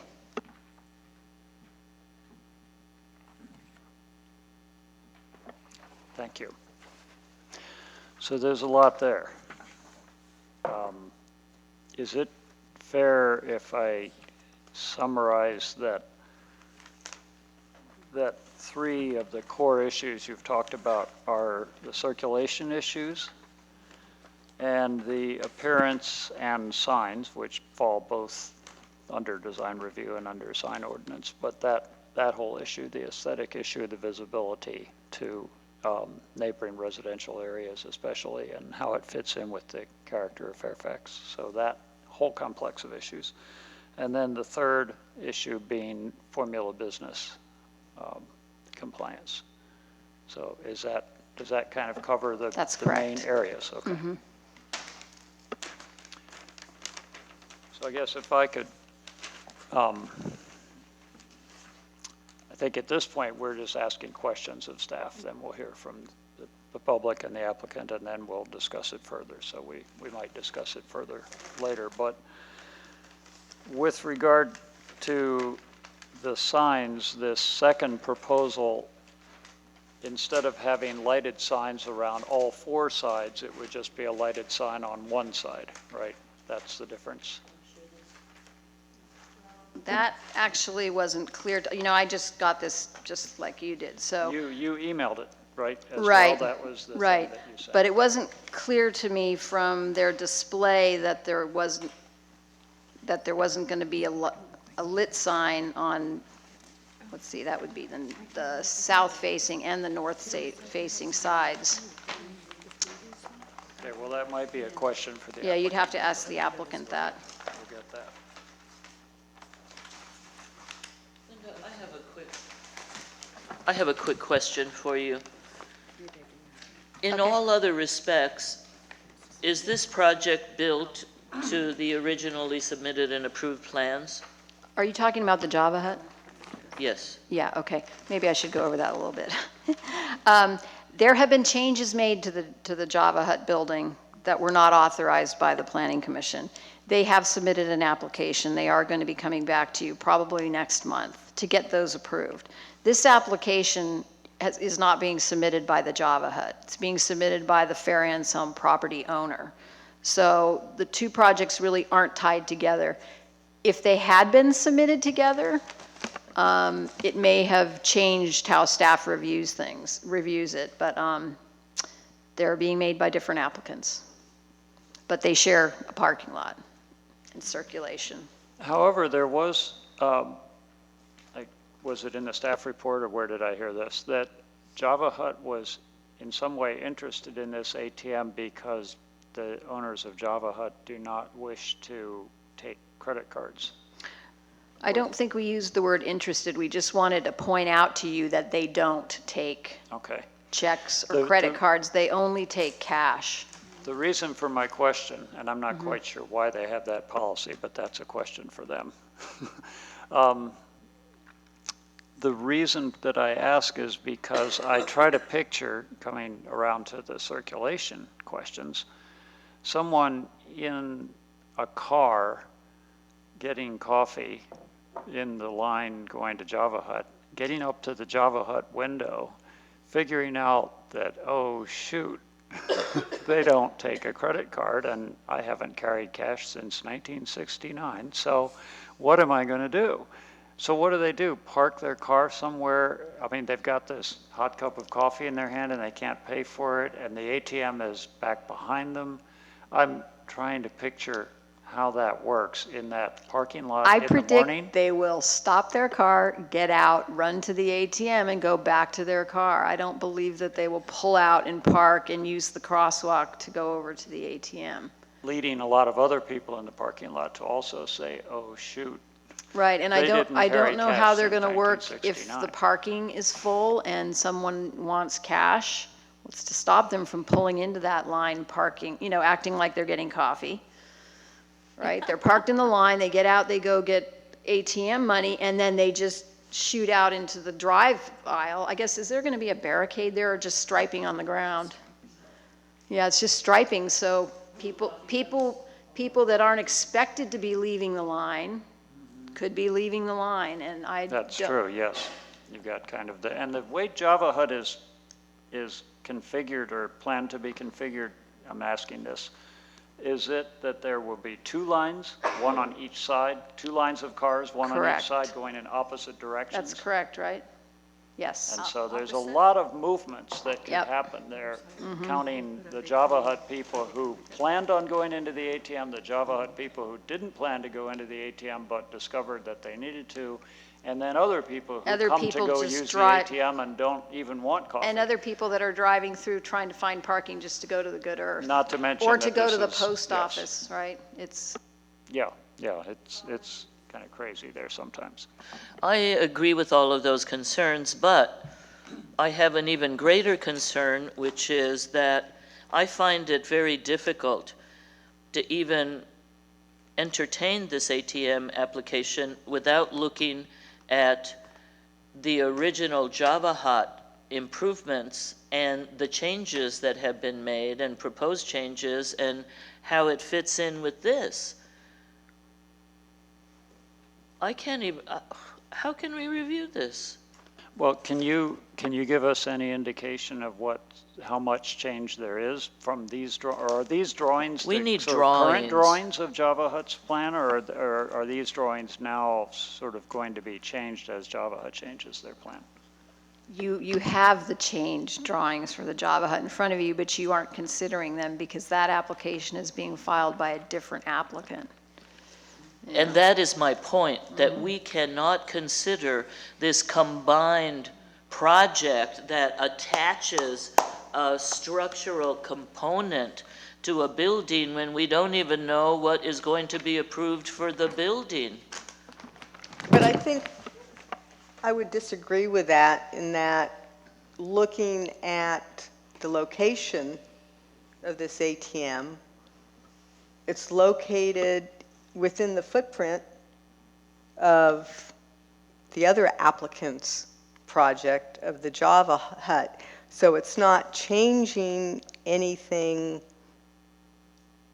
for the Java Hut, it's just going, it's proposed at the end, one end of that facility. Because it's on the plans. Because it's on the plans. The plans show where it's to be located, correct?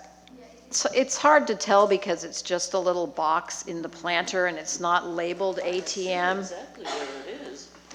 So I think we can look at it on its own. You can, or if you all feel that you need them at the same time, you can Well, continue it. in order for me to and- evaluate that question, I need to, and I apparently must not have been either on the commission yet or at the meeting when the Java Hut was, because I don't recall discussing the Java Hut myself, so I'm not that familiar with it. I've seen it over there, but I'm not that familiar with it.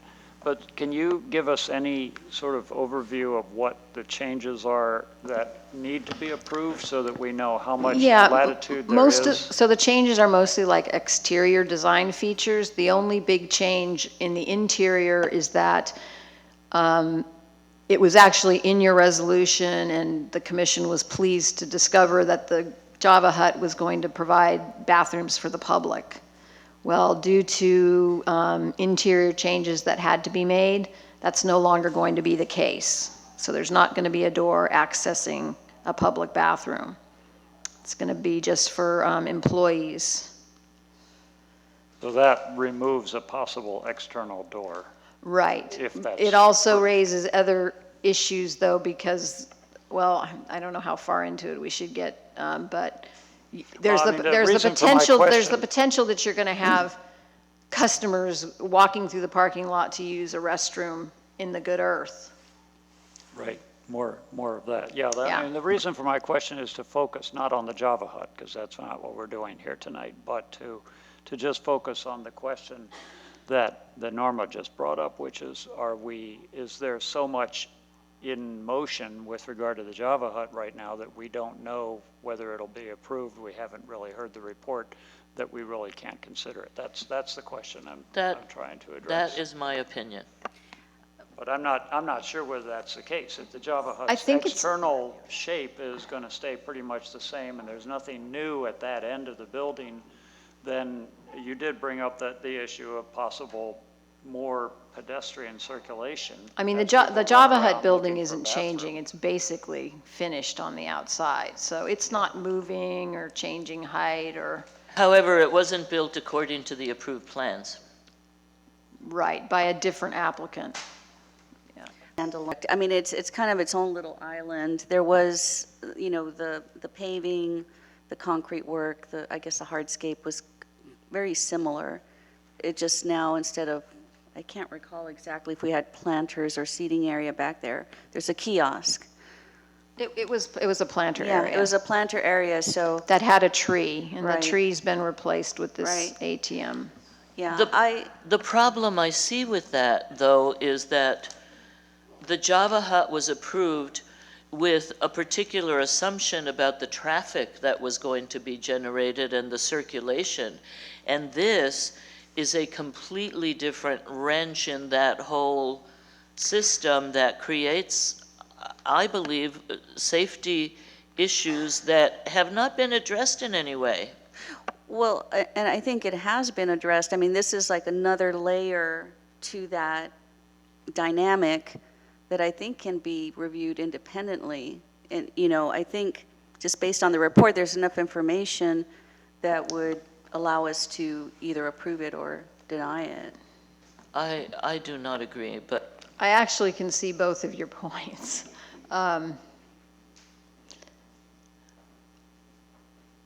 I don't think they've explained how the traffic's going to work between the Java Hut and the ATM very well. But, so if you think you have enough information and the information that staff has asked them to provide, it gives you enough comfort level that there aren't going to be conflicts between pedestrians and cars, you can go forward. But I'm hearing some of you the short have answer is no. discomfort with, you're Well, not convinced. I think it's not You can ask- necessarily the comfort to go forward, but we have several options here. Right, That we can 3 options. go with.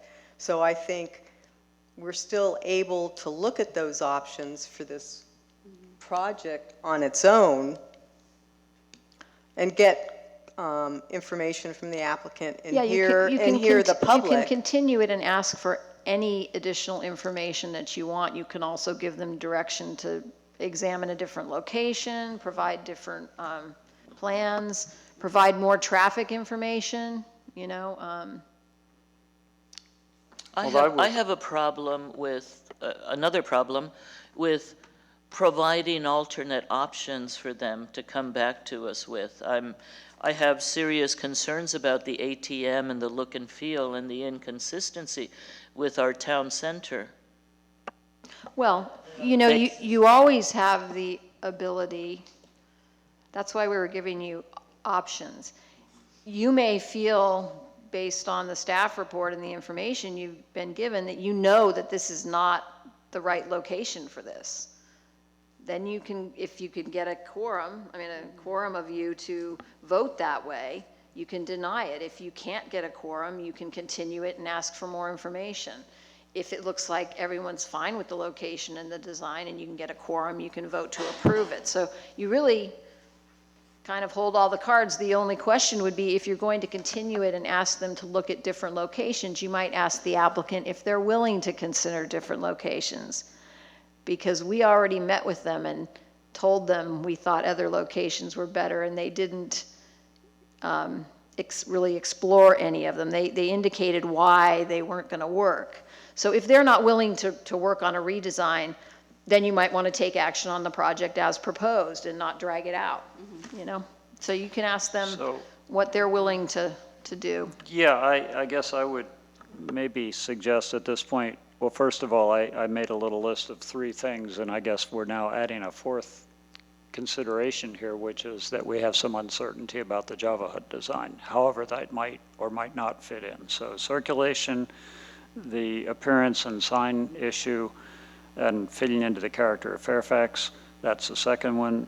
The formula business question is the third one, and then do we, as we consider all those, are we running into real limitations about any questions we have about what Java Hut's going to do? So I guess I would ask the commission at this point, just reminding us that at this point is not the time when we start discussing our opinions about the project. This is the point at which we ask questions of staff. I think I'm done asking questions of staff if everyone else is, and maybe we go to the public input and then come back and decide where we're going to go from here. Any more comments before public hearing? No, I'd like to hear what the applicant and the public has to say, and then I'll hold my comments till after they speak. If we could hear from the applicant then in the public hearing. I see Mr. Dowd, the architect, is here. Thank you. Good evening, Commissioners and Linda. My name is Rich Dowd. I'm the architect and applicant on behalf of Rich Hall, who is a property owner who is here this evening to discuss the project along with me. Bruce, I came up with a very similar list, but I did want to try to break that list down with one more element, that being location. And I think how we want to discuss a project will start with why we decided on establishing this location out of a variety of different options. Rich Hall is going to address that specifically because he has a lot of history involved in looking at these other locations with other banks and such, and I think that's important information to know. So my list is location, circulation, formula business, and I've kind of tied the design criteria and the sign ordinance as one because I think they're interrelated with respect to the type of kiosk we have. And the question I have for how we want to handle going through all of these items, do we want to handle them one by one, or do you want to hear us give our views of each of these separate items one by one, and then bring it back to you for questions? I'm sorry, I'm not sure I understood that. So we have four very I got the distinct four items areas. that I believe we can discuss. And the question is, would you rather discuss them item by item, interact with us in that process, or would you like us to go through and give you our viewpoint? Okay, I got it. What is the commission's preference? I'd like to have the applicant maybe give their presentation, and then, because I think maybe it will help facilitate any questions the commission may have afterwards. I agree with that. Let's hear your whole great. presentation. At this point, I'm going to invite Rich Hall up and have him discuss the issue of location. Hello, my name is Rich Hall. I'm the managing partner for the shopping center. One of my partners is here also tonight. Jeff Koblich is in the audience. And we also have representatives here from Wells Fargo. We sort of, our purpose obviously as a shopping center is to try to provide service that the clientele in the community want. And early on, we identified that there only being one major ATM in the town of Fairfax, an ATM was a good addition. In addition to that, Java Hut specifically only accepts cash because it facilitates very quick transactions, in their facilities. So they prefer to stay a cash-only business.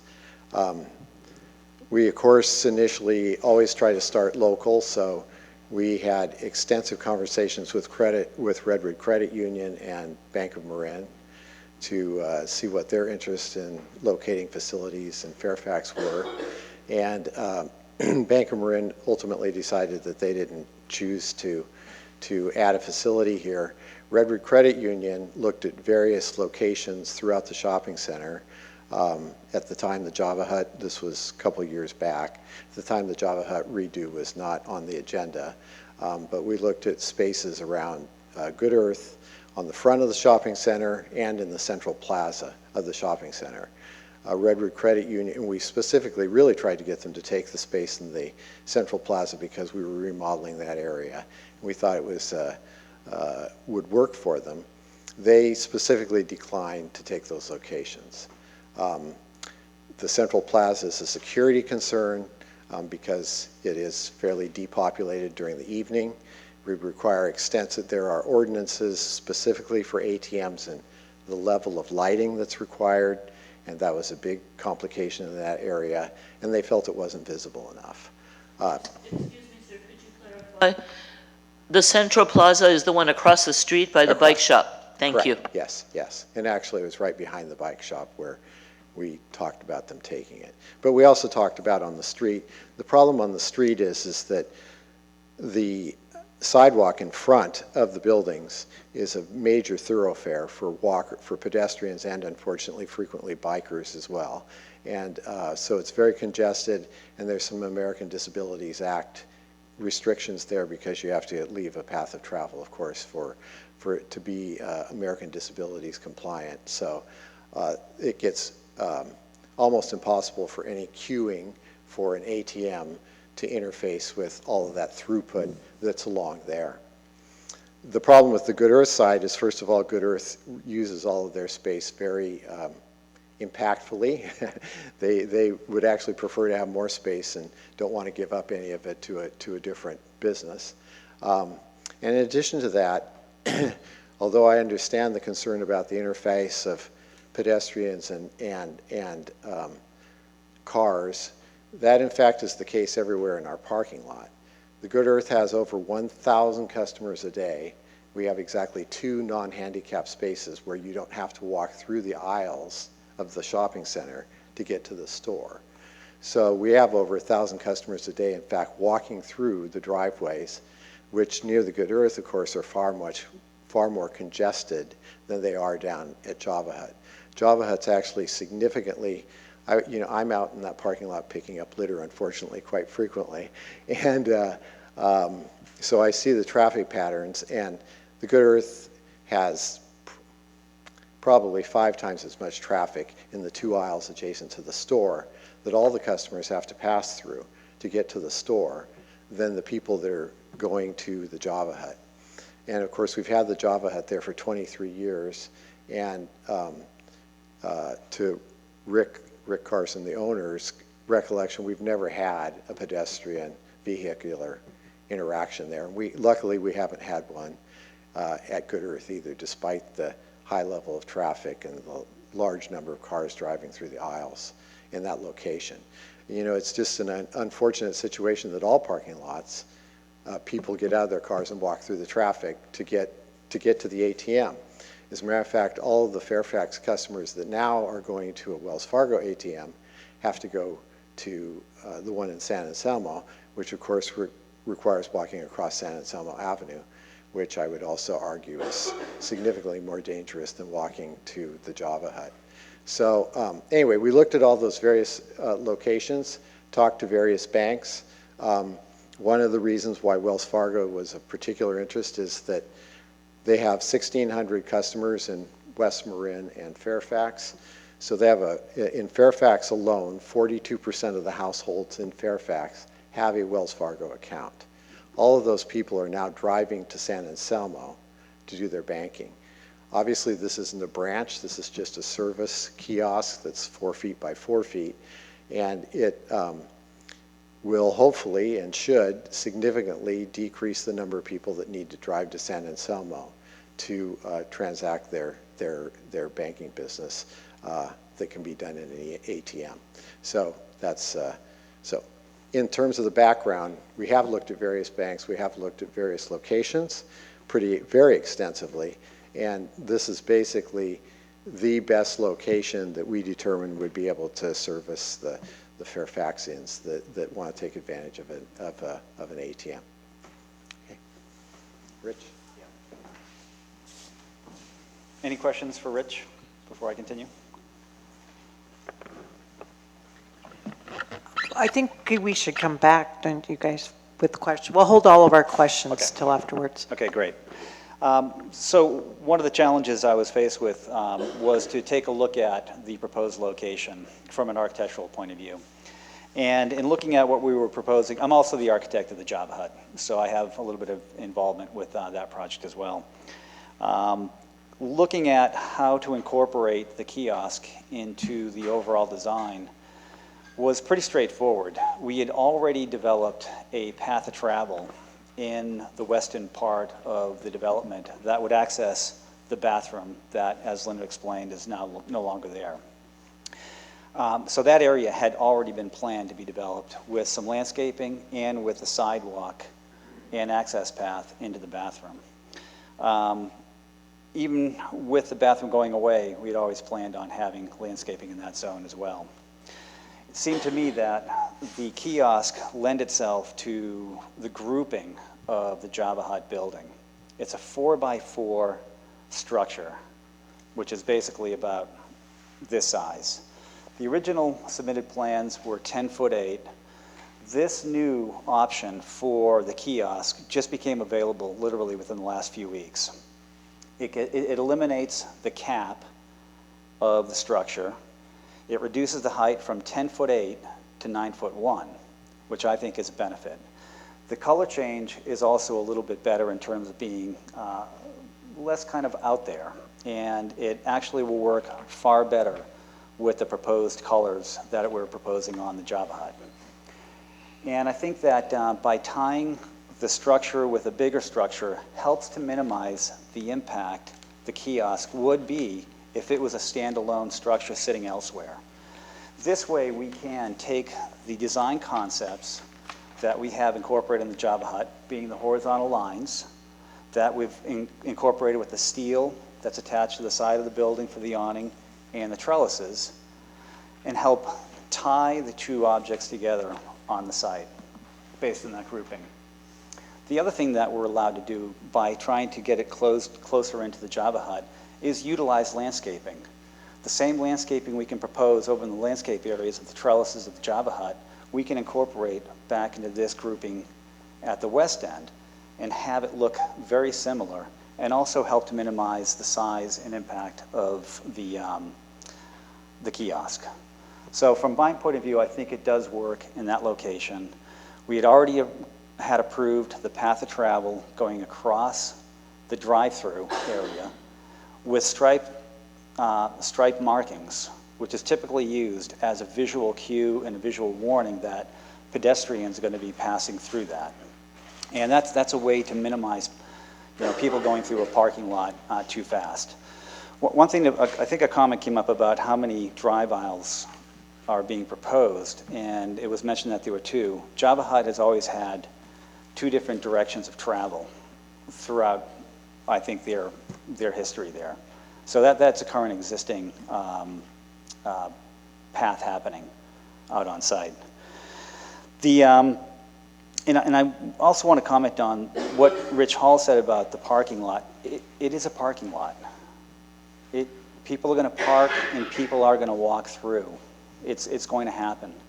And I think that what we're trying to do by incorporating the signage for where the drive aisles are on both sides, we have added directional signage in the parking lot so people know which direction they're supposed to be going. We're adding signage where you enter and exit just to give people a heads up that there are pedestrians and bicyclists going by.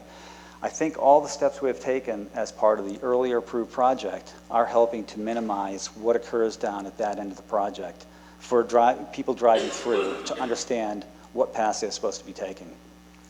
The other thing that happens out there right now is, I don't know how many of you actually go to the Java Hut for coffee in the morning, but you have the staff actually running in and out of the building back and forth.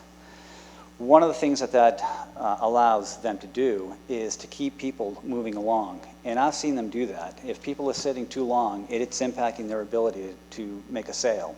And they will be telling people, you know, come on, you got to move along. And so I see that continuing. Rick does not plan on having that aspect stop if he gets really busy. He wants to keep the cars flowing and have his staff go out and serve much like he does today. The other item on the access there is, one second please.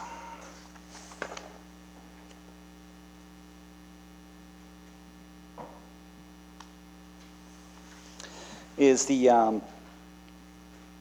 fact that the building on, I think one of the things that will happen as you're approaching that site is by having the building at that end is also another visual cue that you're approaching an object and that you are going to naturally slow down. I think that does help to contribute to the way you're approaching the new building in that area. That's it for circulation. And at this point, I'd like to invite Wells Fargo representatives up here to talk about the formula business.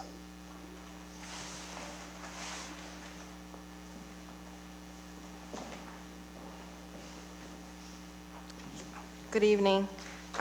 My name is Lon Lee, and I work with Wells Fargo Bank. I can say that Wells Fargo Bank can call the San Francisco Bay Area home since 1852. And we have served the communities where both our team members and customers live and work. In Marin County, we have over 300 team members that serve local customer through the 15 branches that we have. In the last 2 years, Wells Fargo has contributed more than $1.5 million to Marin County schools and nonprofits. Also, last year in 2016, Wells Fargo team member volunteered about 690 hours with nonprofit organization in Marin County, provide leadership to various local nonprofit boards. I'm here obviously with the proposal for the Wells Fargo ATM at the Java Hut. Like Rich said earlier, we have about 42% penetration, you know, in Fairfax, and we don't have any present there. And, you know, customers are very underserved in the city, and we look to remedy that. And the one thing that I hear a lot about the, you know, the sign and the color and the illumination, I want to say that we are very flexible. We can change, we can eliminate the illumination, we can reduce the number of signage, change the color. You know, we're willing to work with the town on accommodating the town, but also the resident, and we want to be a partner with the community. Yeah. Thank you.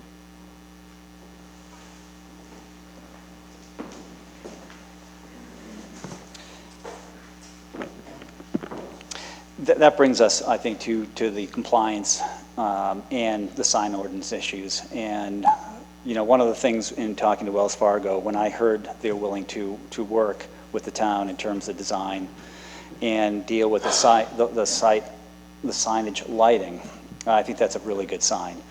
And I think there are things that can be done to help minimize the impact and simplify and really just soften what the kiosk does.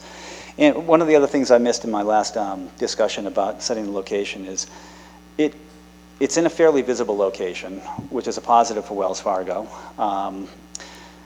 But it also gets to take advantage of, it's in a place where security can be provided. We are going to be adding a light standard that's going to be similar to what the other light standards are out in the parking lot. So it'll be a fairly well-lit area for potential users in that area. I do think I'll go back to the point where by having similar colors to what we're proposing at Java Hut, having similar landscape to what we're proposing at Java Hut, are all positives in really minimizing, I think, the impact that people have of the viewpoint of this being a really big object. Again, I'll go back to, it's 4 by 4 by 9 feet tall, which is about a little bit higher than my hand right here. It's not a very large structure, and I think it will fit in quite well with the grouping of the Java Hut building. Thank you.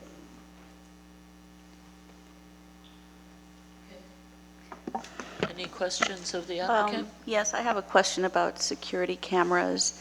So I know that Wells Fargo or all ATMs have a security camera Yes. integrated into the machine, but in terms of around the actual kiosk, are you thinking of putting closed circuit, CCTV system to monitor? Because it's not just, when there is a danger factor, it's not just in front of the keyboard, it's all around. Right.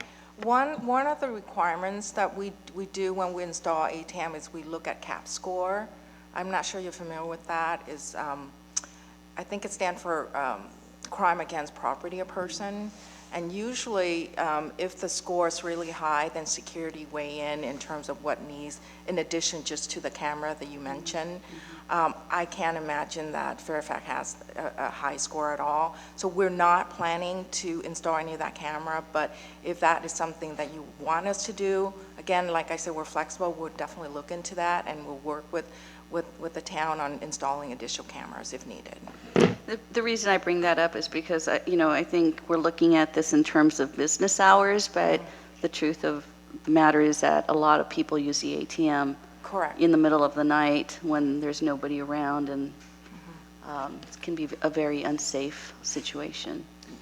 In addition to the light pole that's going to be placed at the end of that area where the kiosk is proposed, in the canopy there are also LED lighting, which will be down directly in the area of use.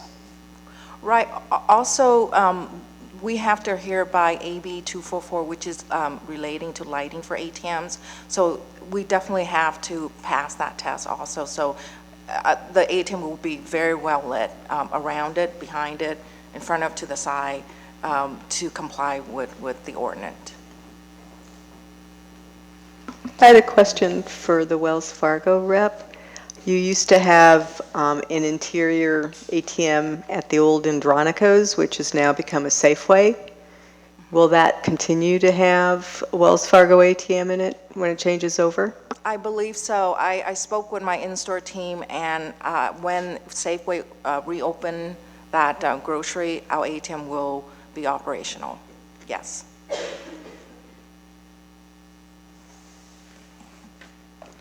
I have a question for Mr. Hall.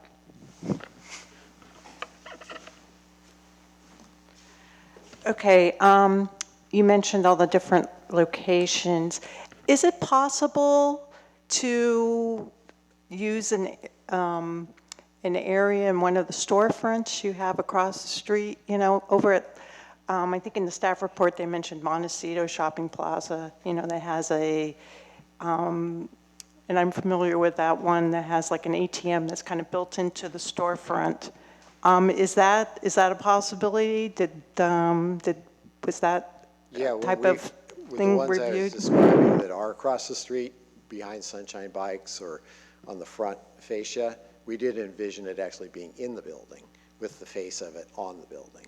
Okay, so it wasn't a standalone It wasn't a kiosk. standalone Okay, and can you, maybe you can tell us again why that type of was rejected? Yeah, I wish I had a diagram of the buildings, but there are two buildings across from the Good Earth, And so Center Boulevard is the street. So we investigated at the end down near the dry cleaners, which is the pick down by Pastori Avenue. We looked at one inside there for RCU. We looked at one on the opposite end by Avatar Business Center. There, the clearance, if people were queued at the ATM, we wouldn't have a public sidewalk anymore. It's relatively narrow in that section when you get along in front of Iron Springs and Laura Kimpton's Gallery and Avatar Business Center. It gets very tight in there. So even though it would have been set into the building, when they queue, it still would have impeded the flow of traffic in that area. And then in the Central Plaza, it was going to be in the space that has now been taken by Sunshine Bikes, but we had a space, a 400 square foot space in there where there could have been an ATM, on the face of in line with the rest of the businesses along there, and their access to it could have been through a side. There's a stairway that goes to the second floor there. We could have put a door in so that they could have gotten to the back of the ATM to service it. But in that situation, they declined the location, saying that they didn't feel comfortable that would be a viable business decision for them to go there. Okay, you answered my questions. Thank you. Okay, sure. No, come back. Come back. No, Rich, no, I was just wondering, I know you're talking about kind of on the street side, but like on the side of Avatar, did you consider looking at the side facing the post office? There's plenty of sidewalk clearance there. Well, that's all of that space is under current long-term lease, so that isn't available. Okay, I mean, 10 years from now, it might be, but okay, today because it on isn't. that side, so I mean, Yeah. so Avatar is also off limits, is that, I Well, guess Avatar's space is used by Avatar, Right, the so- business uses it, yeah. Right, so that's not even an option, to put it on the street side of Avatar. The street side of Avatar is too narrow. It's too narrow. Yeah, there's a column, it's an awkward space Yeah. because the street center and the distance from center to the front of the buildings varies because the terrain varies. It seems like that's all flat, but it isn't. The sidewalk actually starts becoming elevated down towards Pastori. On that end, there's a column. There is a space there where it could have fit in front of the stucco walls, but there's a column. And so it wouldn't be accessible it wouldn't satisfy American Disabilities Act compliance. Okay. And on the other side, where the laundromat is facing east, that's also, Yeah, that space isn't available. That will, if the Department of Toxic Substance Control ever releases that end, that space will become available. The former owners are responsible for that cleanup from the dry cleaner spill. I don't know how familiar you guys are with that, but that's been ongoing since 2009 and is still tied up for that. And that column, I assume, is structural, Correct, yeah. can't be removed. Could staff ask a question? Why can't it go against the hill where the bike racks are? And people would pull in and park, you might lose a parking space. Is that the reason it can't go there? Then you wouldn't have people traipsing back and forth to use the ATM? Was that considered? Was that considered in your? No. First of all, one complication with that is that we don't own the hill. The hill is half owned by Caltrans, half owned by us. So if you dug it into the hill, we would probably be digging to the property line. But you own the parking spaces. We own the parking spaces, yes, yeah. But in reality, if you think about, yes, there's one parking space adjacent to the ATM or two parking spaces, everybody else still has to walk through the lane of traffic to get to the ATM in either case. That's just the fact of life in a parking lot. And there's no possibility of putting something on the side of Good Earth on the outside, so it doesn't take any of the inside of their space. I mean, I'm disappointed that Good Earth was unwilling to relinquish any of their space for an ATM, because it would seem like a good business decision for them. But if they weren't, is it possible to sort of build out back where their electric car chargers are, which are kind of the wrong electric car chargers, oddly enough. They don't charge my electric car. Oh. But yeah, I mean, they're never used. I think maybe once I've ever seen a car charged on them. Just to throw that out. Yeah, It's the they wrong don't- charger. They certainly It's don't not get the as standard much- one yeah. that everybody uses. But anyway, back there between the chargers, which are it's kind of a building in itself, and the main Good Earth building, there's a space in there. Is that a space that could become, like, even fill that in and have that facing forward, facing toward center, but back in that corner? Yeah, there's a possibility of that. There's, again, the car charging space also has to have an American Disabilities Act accessibility.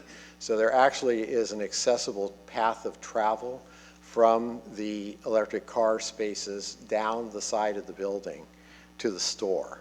And you have to maintain a path of travel for them that entire distance. So it would probably have to be behind the car changers, way back where the current gas supply to the market is, to the grocery store. So. Mr. Hall, please excuse me, I need to take a really quick break. Okay, sure. Don't take it personally. But you could keep talking.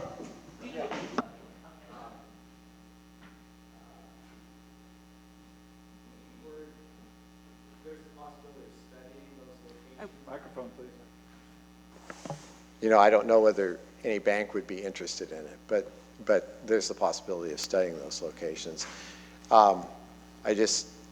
It would probably have to be out in what is currently the picnic, or the picnic area there, the sitting area, because of the path of travel along the side of the building, because of American Disability Act compliance.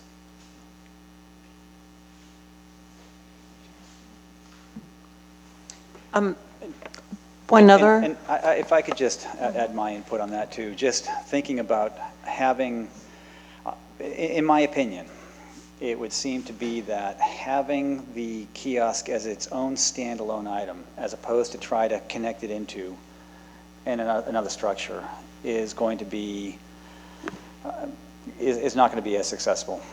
I really do think that the option we're looking at has its pros. Are there some concerns about circulation? Of course there are, but I think, as Rich pointed out, Good Earth experiences 1,000 customers a day. That's a combination of bike, car, and pedestrians. And to his knowledge, I don't think there's been any issues that have come up where people have had problems, people getting hurt. I think the location we're proposing can work, and I think it can work successfully. And I think people, when they're in a parking lot, do understand they're walking through a parking lot and realize there are going to be cars going by, and we'll be paying attention.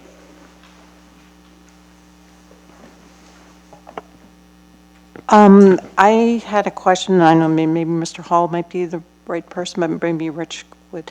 So, did Java Hut express any concerns, or did you work out any of their, any issues they may have had regarding the proposal? Java Hut was in favor of having an ATM because it enhances their ability to sell more coffee with cash.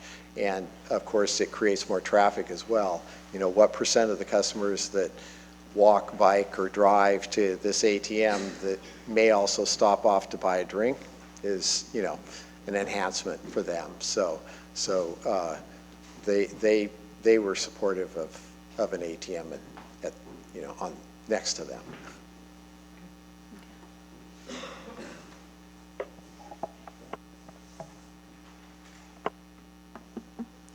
Other questions?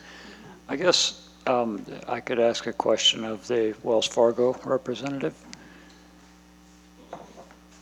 And this is kind of an odd question, but it's because, and it's odd because as staff has directed, we are not considering tonight, because as a planning commission, this is not our purview to consider the policies of Wells Fargo in the larger world. But I guess I'll ask you, for one thing, are you aware of the fact that there has been a fair amount of citizen input already as this has come up before the Planning Commission?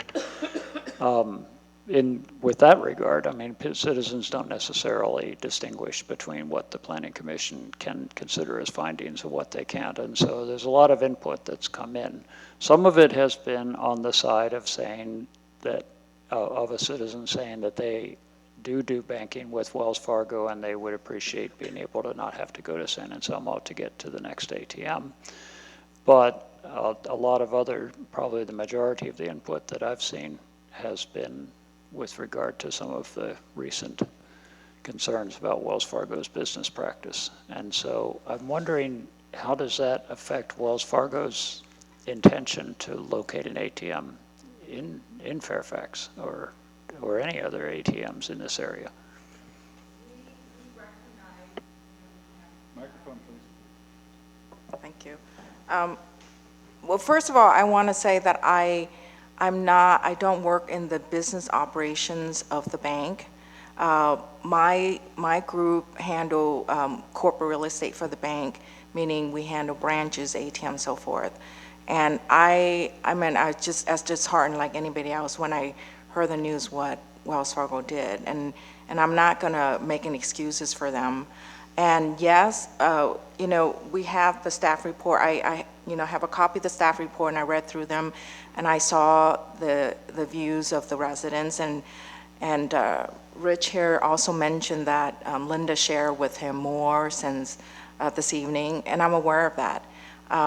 We are, you know, we take responsibility for what we did, and we will try to make sure that nothing like that happen again, and we want to work on you know, getting trust back from our customer. So and yes, it has impacted us on many levels. Here is one of them. We, you know, and if we don't get this ATM approved, then that's how, you know, the dice roll, and we recognize that. And so, and you know, but at the same time, like I said earlier, you know, we have 42% penetration in Fairfax, and you got to look at our customer. Irrespective of what we're doing, we still have to serve our customers, and we still have to do business and continue to do what we do for our customers. And that's all I can say is that, you know, just because all this happened doesn't mean we stop doing what we're doing for our customer. And I honestly, I don't know what to say other than that. Everybody's entitled to their opinion on their views. And as a bank, we have duties to our customers. And we will continue to serve our customers. Thank you. Thank you.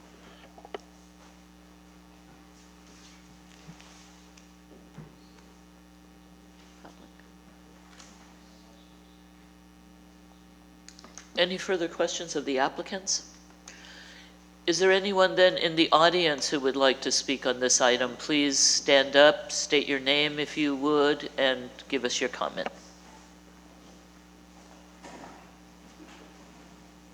Hi, my name is Wendy, and I live in Fairfax. And I didn't think I was going to be able to make it here tonight, and I'm glad that I did. I'm sorry that I feel really seriously emotional about this, so it's hard for me to talk about it. So first of all, I don't see how putting in a Wells Fargo ATM fits in with our whole town design and our whole everything that we've been talking about in this town around local issues. when Wells Fargo Bank is clearly not a local bank at all. It doesn't matter how many local customers they serve, it's not a locally owned bank. And I understand that I didn't know the percentage of how many customers Wells Fargo serves, but the truth is that I'm not sure that I really believe that percentage right now, because there are a lot of people taking their money out of that bank right now, so I don't really trust that number. And I appreciate the concern about the Dakota Access Pipeline issue, and it's not just that pipeline, it's many others. But yes, right now that is a huge issue. So I don't understand why, when the rest of the country and other towns bigger than ours have been working so hard to divest from Wells Fargo, it's really emotionally hard for me to imagine that our town would do something to actually encourage Wells Fargo and support Wells Fargo and invite them in, when most towns are working to divest from Wells Fargo and separate themselves from Wells Fargo. So that's why I'm so emotional. Wells Fargo is one of the largest financiers of the Dakota Access Pipeline. They have $467 million in... Okay, it turns her off. I was just going to suggest that really, even though I may agree with you 100%, we're not here to discuss the practices of Wells Fargo. But the truth is you that... could address the design in that regard. And that's fine, but the truth is that Wells Fargo is not a local bank as far as design goes. Yeah, I do think that it's relevant And there's a with lot I regard could to the say about formula their business practices, and I question. will skip that. But the other thing is around, I appreciate that they're trying to say that they want to fit into the design and the color and the lighting and all of that. And honestly, it feels like, and it sounds like, it sounds very reminiscent of what I sat here and heard when I was part of a group of people who stopped our town from having Chevron open here. And honestly, it sounds like the same thing again, of we want to work with our local community and work on the coloring and the lighting, but I don't buy it, I'm sorry. And I also am somebody who deeply cares about ADA accessibility issues. So I appreciate that as far as the design goes, and obviously that's a legal issue and not just a personal issue. But I do have a question about if you did approve it, there are a lot of issues with ATMs being accessible to all people with disabilities, and I know that there are talking ATMs for people who have visual impairments and who are blind, and I do wonder if that's part of their design. Yeah, for now, I think that's it. Thank you for listening to me. And I really strongly oppose this, and I can tell you that I know there aren't a lot of people here, and I know that you got letters from a lot of people, but I can guarantee you that there are way more people in this town who are not happy about this than you've gotten letters for. Thanks. I believe you, and we have received a lot of letters. Thank you for your comments. Thanks. Susan Bramborg, I'm confused now what you're really considering. It seems like you need to consider the formula ordinance is crucial. I was on the council when we passed that, and it's gone to this discussion of locating a ATM machine and not discussing the issues of the formula ordinance or I don't have the sheet in front of me, the questions by the design review and those sorts of things. And I'm also was under the understanding that Java Hut wanted this because they were a cash-only business. And I was just going to state there's another cash-only business in Fairfax, and that's Fairfax, and they have a very unassuming ATM machine in their store. I object to having 24/7 advertising in our downtown center area. That area is so congested now. Who would have thought that this traffic and pedestrian issues that exist on Center Boulevard near, you can't get into the, sometimes you can't park to go to the post office. Do we want more people parking to go to an ATM that we didn't invite, we meaning the town, nor did I hear a big outcry from residents saying, we need a Wells Fargo ATM. I'm sure there's more, the lighting that would be impacted on the hills, up Willow and that area, and over on Forest. So there's so many things that are, instead of locating it, is it a right thing for Fairfax? Thank you. Good evening, my name is Alexis Feynman. So I just wanted to echo some of the sentiments that have already been shared. I know that tonight is not about discussing the business practices of Wells Fargo. It's about kind of discussing the character of Fairfax and whether or not this proposed plan fits into the character of Fairfax. I would like to suggest that character is more than numbers and colors and structures. Character is a feel, it's ephemeral. It can't be built with nails and wood and plastic. And the character of Fairfax is one that is inherently centered around moral values and political values, and it has been this way for as long as I can remember. Just to remind you, this is a town that has piloted its own local currency, Fairbucks. There's obviously the smart meter ban, the chain store ban, and it's been one of the few U.S. municipalities to hold a Green Party majority. These things, to me, are relevant in considering the town of Fairfax, and therefore I believe it is the job of the Planning Commission to make these considerations specifically about having a Wells Fargo ATM in town. I'm someone who walks, bikes, and drives to Good Earth on an almost daily and sometimes twice daily basis. We cook a lot. And Good Earth has a cashback program. You can go in. I'm not a Wells Fargo customer. I'm a Redwood Credit Union customer, and obviously there's no credit union on this side of town, this side of the county really. And when I need cash, I go to Good Earth, I buy a banana, and I get cash back. It's very easy. I would also suggest that in addition to Fairfax, which I hadn't actually realized was cash only until just now, Scoop and Hummingbird are both cash only, and they're some of the most popular businesses in town. If the lack of an ATM affects Java Hut's ability to do business, I would suggest respectfully that it is not because it is cash only, it is perhaps related to some other factor, not for me to say.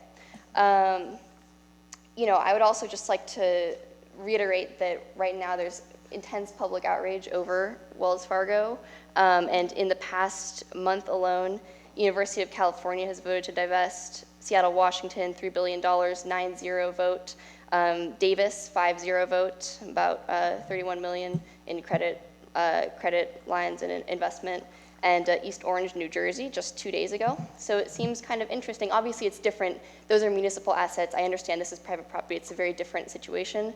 But considering the historical moment that we're in, and it's not just Dakota Access, and it's not just the phony accounts. It's predatory lending. It's the prison industrial contracts. The list goes on. It's not local. Let's see. I kind of lost my train of thought. We are in a historical moment, and Fairfax has a history to consider, a character to consider, and also a legacy to consider. So for all those reasons, I urge you to oppose this proposal. Thank you.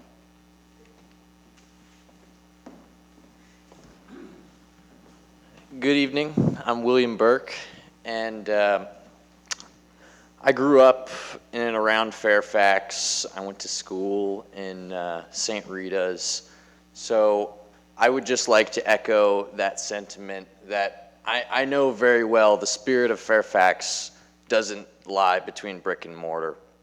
But I would also like to point out that this parking lot, I worked at Good Earth for close to 3 years, and this parking lot is already pushed to nearly capacity. Multiple times when I was working there, it would be full completely down the lot. I would have to even though we're advised against it, overflow into the neighborhood parking surrounding the complex. So adding another addition like this, without a doubt, is going to increase the traffic flow into this parking lot. And I really think that at the very least, a formal traffic study should be conducted. And I'd also like to bring up the fact that it's very common for people leaving nearly all of these spots on, I guess it would be like the northern side of the lot, to pull a U-turn as soon as they get around the Java Hub. And with the ATM and the street light placed where it is going to be a blind spot for the crosswalk that's placed right there. So anyone who's in the crosswalk will be obstructed by the ATM and the stoplight. So I just think more thought needs to be put into this, despite my feelings about Wells Fargo as a business. Structurally, it just doesn't hold up. Thank you.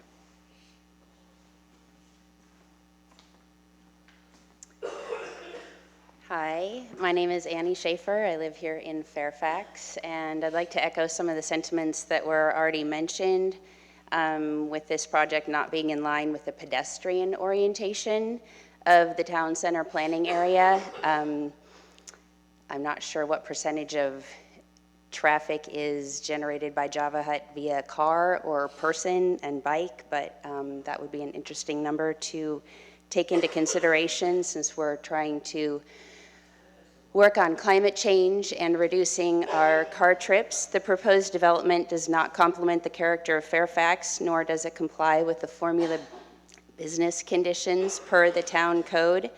Additionally, the stated number of customers who would benefit from having this ATM has potentially changed in the last 3 years since those numbers were submitted. And is the number of customers needing this ATM so high that we have to have one?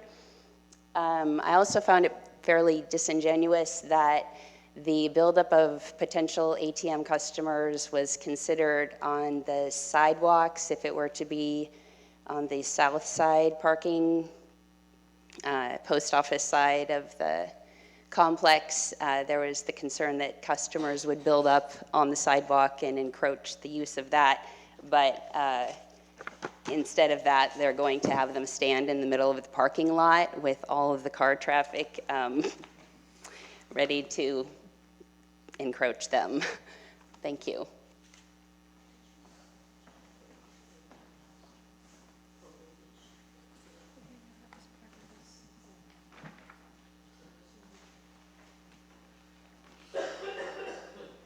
Hi, my name is True Heights, and I'm very impressed by the politeness with which everyone considers what's going on. And I would like to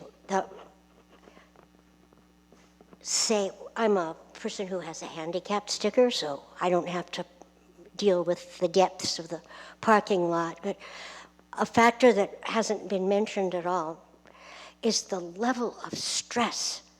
When I get out of my car, there's going to be bikes maybe get me, people throwing open doors, people being totally irresponsible, running around with their shopping carts, and little children getting out of their cars. And I can arrive calmly, which isn't too likely, but by the time, it's just very anxiety producing, very stressful. And I'm looking at the image of, if I were looking at a map kind of a situation, and you talk about human density, and right in the center is this parking lot, with the Java Hut and the new thing proposed, and busy, congested, many lots, and to put more in there seems really counter planning wise. I hear you trying to position them off other places, and I certainly hope that can happen. Just a final point. I remember when this whole Trump thing started, that being admonished to not allow it to seem normal, that what's happening isn't normal. And we're still using the normal strategies and ways of confronting issues. And just a reminder that we're in abnormal times. Thank you very much. Thank you. I'm sorry, there was one thing I forgot to say. It's Wendy again. I do want to acknowledge that, and I really appreciate what everybody else said, and I completely agree with all the points that were made. And I have noticed that the parking lot has gotten to be much more crowded lately. Just in the last couple months, I would say that it's gotten to be, it has gotten to be harder to find space, and it doesn't even matter what time of day. So I do think that it is an issue as far as pedestrians go and parking and busyness and all of that. And the other thing I really forgot to say was I don't drink coffee. I'm not a Java Hut customer. I have to admit that, but I've sent other people there. But I have to say that when I've gone by there, I've been watching the building get put up, and I've been really impressed by how beautiful it looks. So I want to acknowledge that, and that so far from what I'm seeing, it's a really beautiful space that to me is inviting for community building and gathering, which I would love to see more spaces like that in Fairfax. But sticking an ATM from Wells Fargo in the mix of it, to me, is counterproductive to what I'm seeing there happening with the building itself. Thanks. Any final comments from the public? If not, we'll close the public hearing and bring it back for discussion with the commission.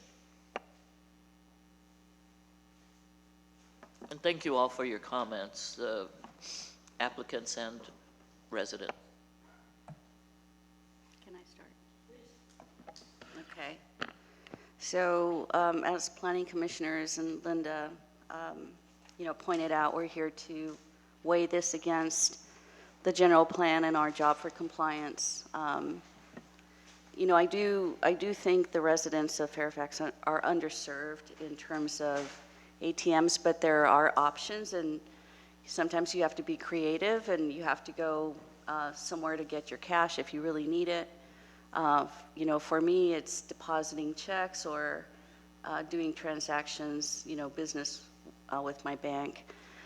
But on terms of what the general plan, has laid out, I cannot support this project. The design, by itself, I think it's really poor planning to put this kiosk in the middle like an island. When Java Hut came before us, I was opposed to the circulation for the disabled.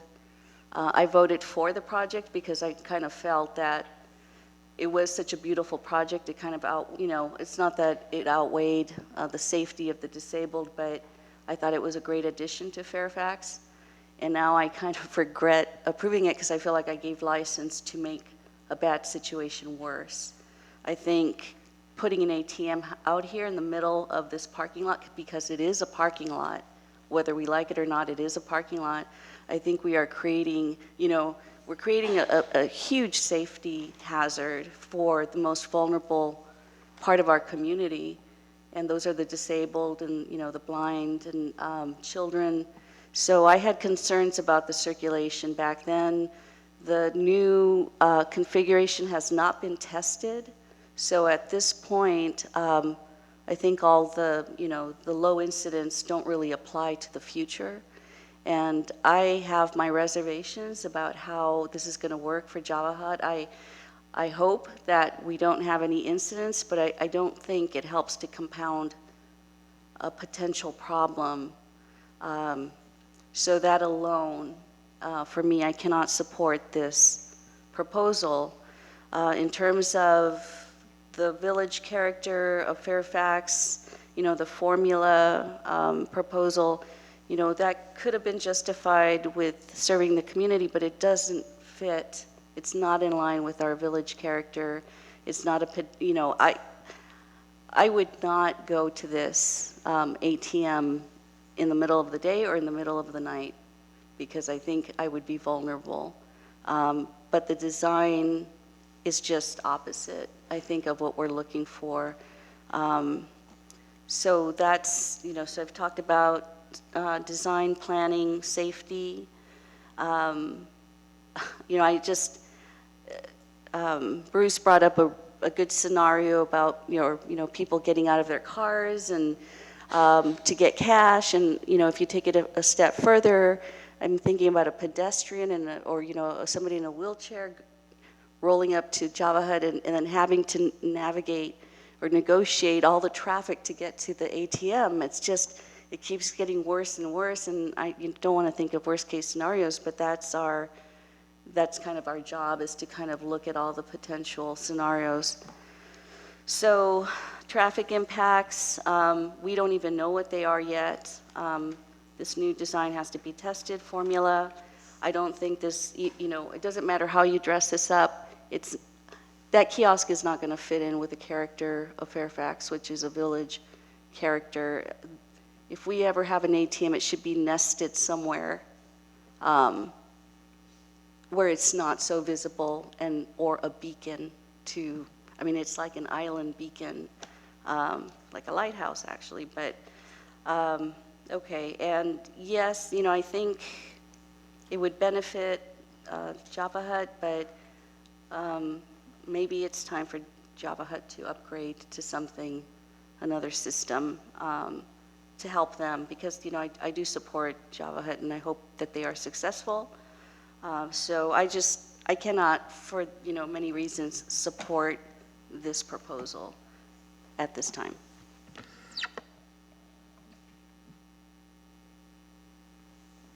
Other comments? I want to thank the public for their comments. I think they all had really excellent comments, and I thank you all for them, because I share many of your comments as well, and I really appreciate how you express them, because I think I really enjoyed hearing the public express their views on that, because my main issue was the kiosk aspect. I don't really think that the kiosk fits into the village character. I think there's many things in our town code that discourages that type of structure and in our general plan. So I'm not in support of this application.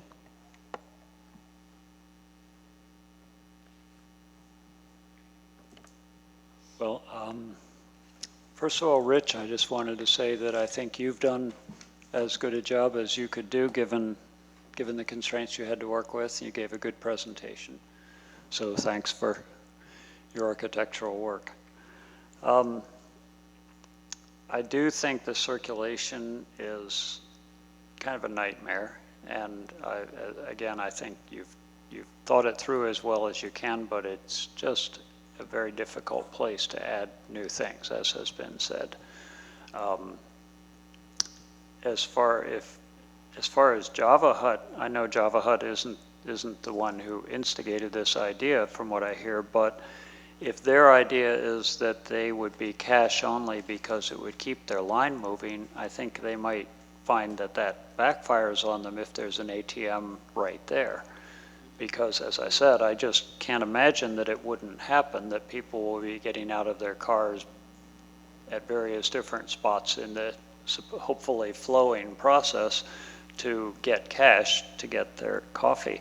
So if the ATM were not located right there, if it were located somewhere else, then they would figure out that they just can't get coffee right now, and they'll go get their ATM, go to the ATM and then get the coffee, and sort of separate those movements, rather than trying to sort of jump out of their car, sort of a double parking kind of movement of, maybe they can be in the line but jump out of their car at the same time. That just seems like kind of a nightmare. So I'm not sure it would really help Java Hut. It might actually hurt them. It sounds like some of the concerns that some of the other banks or Redwood Credit Union might have had about other locations for the ATM had to do with security and also had to do with the lines, the queues that might be formed. And I don't see that this location is better in terms of security. It's right sort of out in the middle of a parking lot. And it's, as far as the queuing, I would think that it's, you mentioned the location down by Avatars that the problem with that was, and I know what you mean about the sidewalks. I'm pretty familiar with those sidewalks there. So they do get a little bit narrower down at that end, and there are those columns down at that end. But I think of the ATM down at the Redwood Credit Union office down in the Trader Joe's parking lot. I always call it the Trader Joe's parking lot because kind of like Good Earth, they're the ones that generate most of the traffic in that place. And that parking lot is kind of a zoo. So it's a kind of a similar situation. And that ATM works just fine. There doesn't seem to be a problem. Sometimes there are people queued up. There are even columns there. So it's actually a pretty similar situation. And it hasn't been a difficulty that I've ever seen with people lining up. So I'd urge you to reconsider that, and I will urge Redwood Credit Union to reconsider that as well. I think that the lines, as Annie pointed out, the lines in this location, in this proposed location, could be, I don't know where they would queue. There really isn't any good direction for them to queue. So I think there's more of a queuing problem with an ATM located at this location at the end of Java Hut than there would be down there. So that I find to be a problem. And really my core concern would be around the formula business ordinance, and really not just the ordinance itself, because I confess I don't have a legal background and I haven't really looked into the ordinance to see how it would exactly fit. But the spirit of the ordinance, if I may be so bold as to guess about that, and I'd be happy to hear anything further from Susan Brandborg about that, because as you mentioned, you were on the council when that ordinance was created. But it seems to me that the spirit of that ordinance certainly would say that the intention is not to invite something in a business into town that is,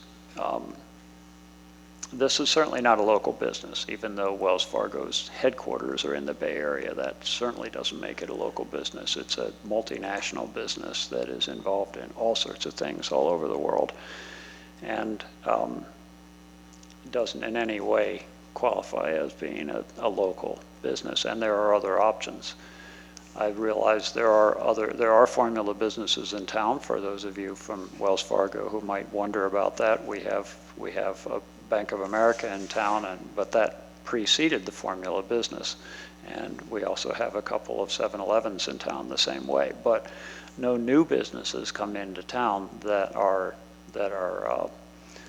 businesses of that nature. So I think from what I've heard, and it's not just the letters that we've seen, but there's a lot of stuff on social media. It's really, there's quite a bit of discussion about this proposal. I think there's just a real strong feeling, if we're talking about preserving the character of Fairfax, people have spoken pretty clearly about their feeling about this not being in the character of Fairfax. So for all those reasons put together, I have to say I would think that this isn't a good location for the ATM. So, Commissioner Swift, would you like to make your comment? So we're asked to look at three things: a conditional use permit, design review permit, and an exception to the sign ordinance. Conditional use permit states, in consideration of an application for conditional use, the Planning Commission should give due regard to the nature and condition of all adjacent uses and structures, to the physical environs of the proposed use, and to all pertinent aspects of public health, safety, and general welfare.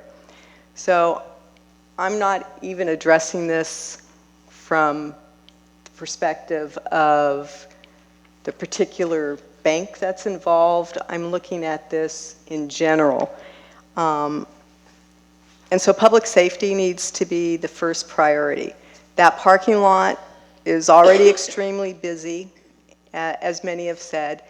There's not sufficient parking there now for what is going on. People have mentioned that you can't find a parking space to use the post office, or a lot of times you can't go into Good Earth because there's no parking. The applicant's package states that the average daily transaction rate at the two San Anselmo locations was like 75 transactions a day, and that these are typically not a designation trip, but the user is driving somewhere else and then stopping off to do banking. I will say that I know of Wells Fargo customers that live in Fairfax that drove to Andronico's, not to shop at Andronico's, but to park in the parking lot just to go in and use the Wells Fargo ATM. So it was a direct trip. So we're looking at potentially 70 to 75 more vehicles coming into the parking lot that is already, to me, at its limit. And will require people walking through that to go to the ATM. I didn't even consider the fact that you would have people standing in line in that parking lot or queuing up to use that ATM in that location.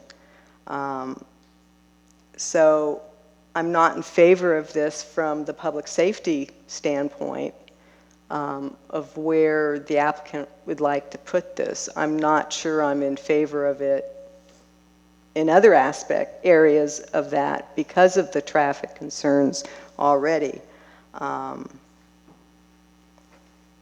And as the applicant said, they've looked at other possible locations and none of those have been acceptable.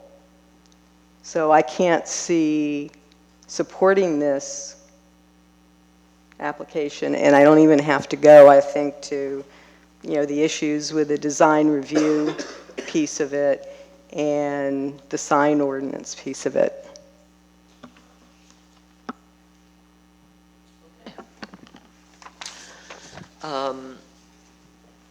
I wholeheartedly agree with the commissioners. I don't believe that it's possible for us to make an exception given our formula business restrictions. We are unable to make any of the findings. This is a corporate formula business which does not promote diversity and variety or a balanced mix of commercial uses. These are the findings we must make.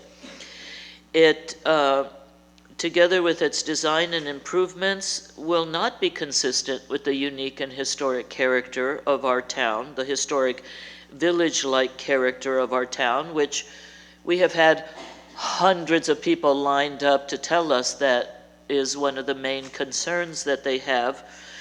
And nor will it necessarily provide services or products which complement our existing town center area. And it, rather than enhance or be consistent with the pedestrian orientation of our town, it only exacerbates the safety problems. I was on this commission when we approved the expansion of the Java Hut, and that was done with serious concerns expressed by all of us, but it was done to support a historic local business that is in the character of Fairfax.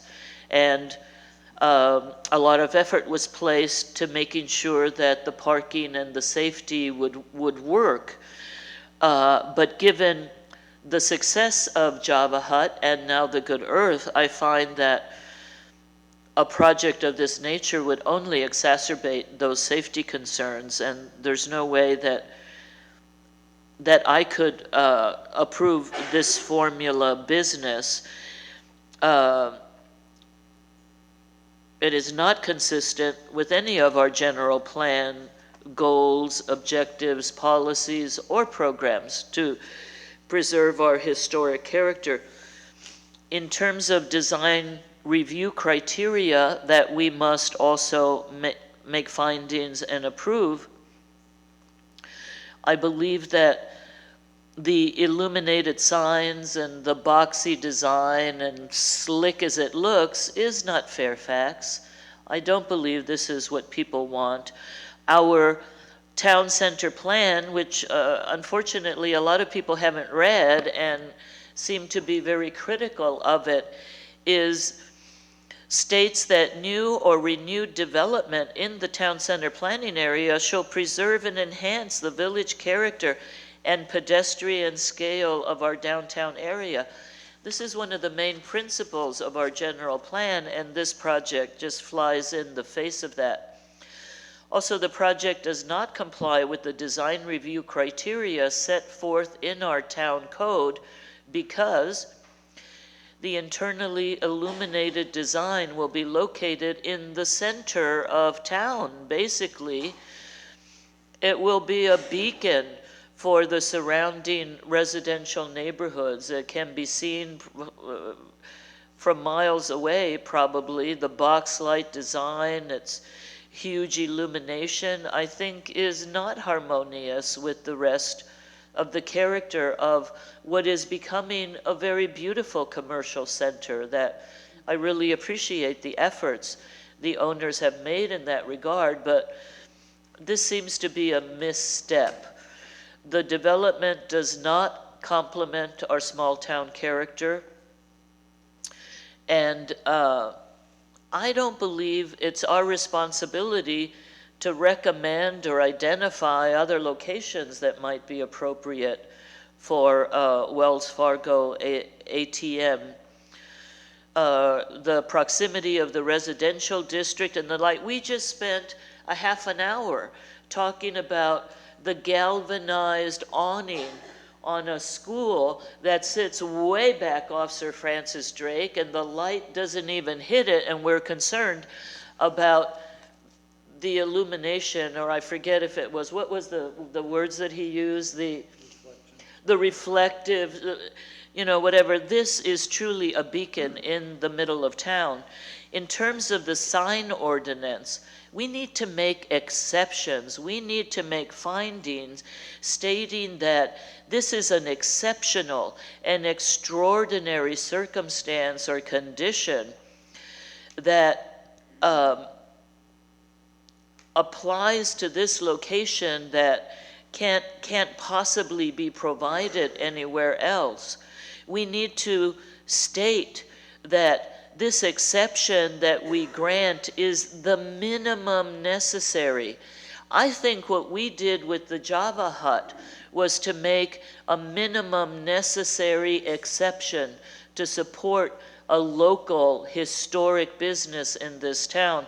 I cannot say this about the ATM. The application, we need to say that the application is an extraordinary and outstanding design. I can only say that in the negative, that it is an extraordinarily negative feature to add to our town center, and that the sign is of historic significance that would allow us to say the historic factor blends with our village character. There is no way that I, or apparently any other of our commissioners, can make those findings. And so I believe what is left to us, if we cannot make the findings and approve the project, would be to continue the application to the March 16 meeting and direct staff to prepare a resolution for denial of the project. And while we can't discuss the investment policies, we can't really consider the investment policies of Wells Fargo in making this decision, we have our design criteria that we can use, but I am so proud of the community for standing up and bringing this issue before us and for divesting. And I have not been this proud of the community in a very long time. And so I very much appreciate all of you coming out and making those statements. I 100% agree with you, but that is not the basis of our decision this evening. Thank you. Please. Okay. I would like to go ahead and recommend, and again, from my perspective, it has nothing to do with who the business is that would be providing the ATM services. My perspective is that it's not a fit regardless of the banking provider. I would like to recommend that we continue the application to the March 16th, 2017 meeting and direct staff to prepare a resolution for denial of the project, since this seems to be the only applicable area that's been offered. Is that a motion? Oh, sorry, that's a motion. Do we have a second? I'll second. All those in favor, say aye. Aye. Aye. Aye. None opposed, and we have one abstention, so the motion does carry. I'm sorry, but that is what we were required to do. Oh, yes, there is an appeal period. There's a 10-day appeal period. Wait, let me just address that. Yes. So you haven't made a decision on the project yet. You've directed staff to come back with a resolution. The decision will occur in March, and then 10 days after that decision, within 10 days, if anyone wants to appeal your decision, they can do that by filing the appeal form with the town clerk with the required $500 appeal fee. Thank you for that clarification.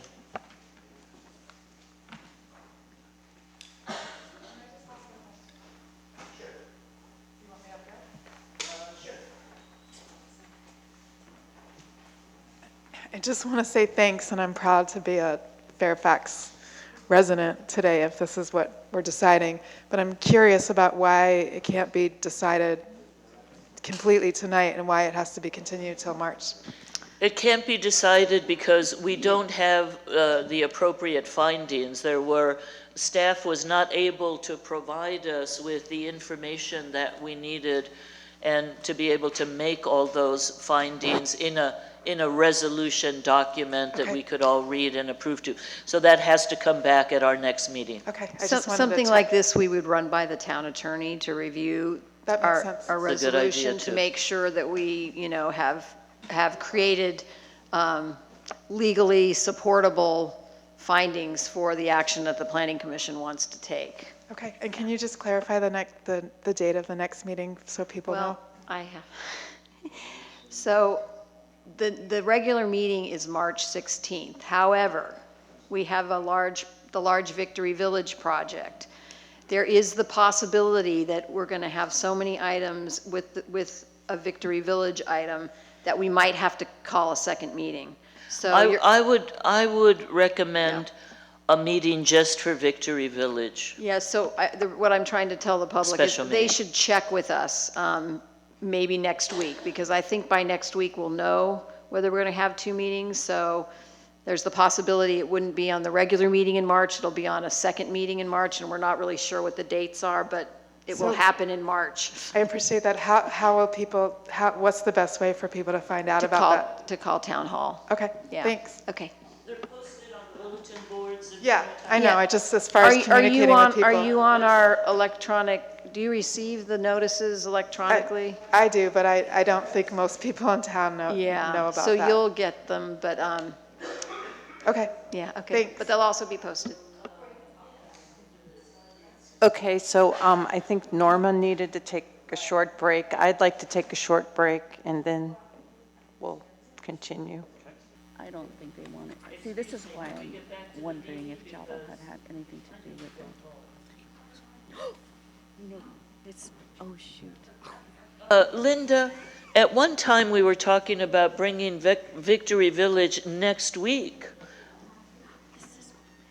We can't, right? We can't until. Because we have to wait till the second reading. Oh, we have to wait until after council.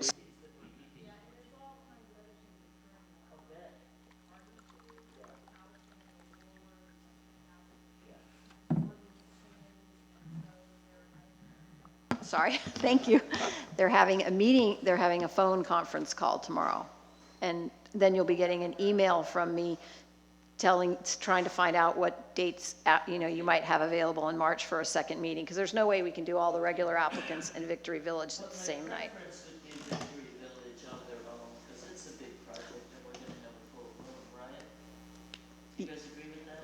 Yeah, and I think they're trying, okay, I really don't know because I haven't been in on the meetings, but they're trying to decide if they even need a meeting in March for Victory Village, right? So because you're not going to be making any decisions on Victory Village if you hear it. It would be like an informational kind of meeting, right? So they're trying to decide. I'll know more tomorrow.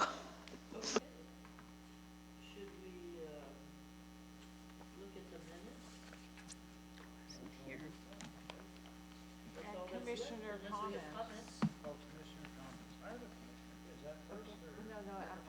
After the minutes.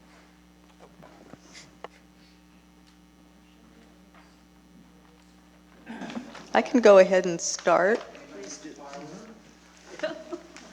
Thank you. Good night, Rich. So on the December 15th minutes,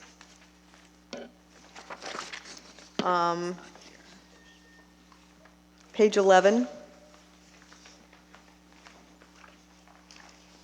the first voting, there were the ayes and the noes, but the no should be an absent. And the same thing for the minutes approval underneath it.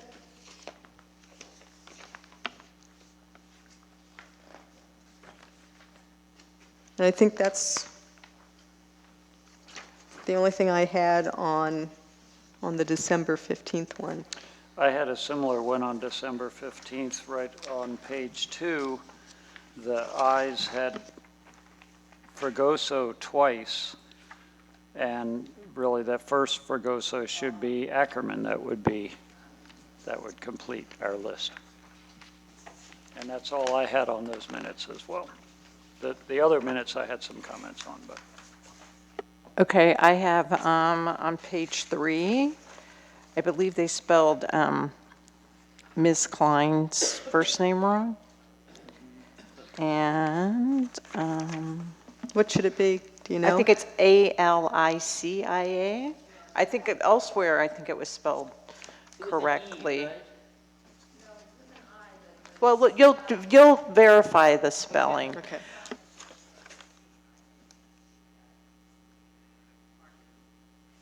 Okay. I marked it. I have some elsewhere. Oh, okay, on page 11, up at the, under Commissioner Green, the second point, like the third sentence down, it says attorney's office if, I think it's is, the word should be is. And then the next paragraph, Assistant Town Attorney Wazinski stated the commission couldn't take some actions but hold off on others. I think it should be could take, because, okay, I think that's all I have for December 15. Actually, I did have another one I didn't catch the first time. On page 5, I'm not quite sure what this sentence was supposed to mean, but it's the third from the last paragraph, that little short paragraph that says Commissioner Green asked what the purchase price of the 2 lots would be. Ms. Klein stated they increased the purchase offer by $300,000. I think that doesn't make sense. I thought that it really was the purchase offer was $300,000. So, yeah. And then On page 6, there's a reference to Jane Richardson. It should be Jane Richardson Mack, M-A-C-K. And then on page 7 at the bottom, Liesel, it's Liesel Blasch, B-L-A-S-H, and it's Liesel, L-I-S-E-L.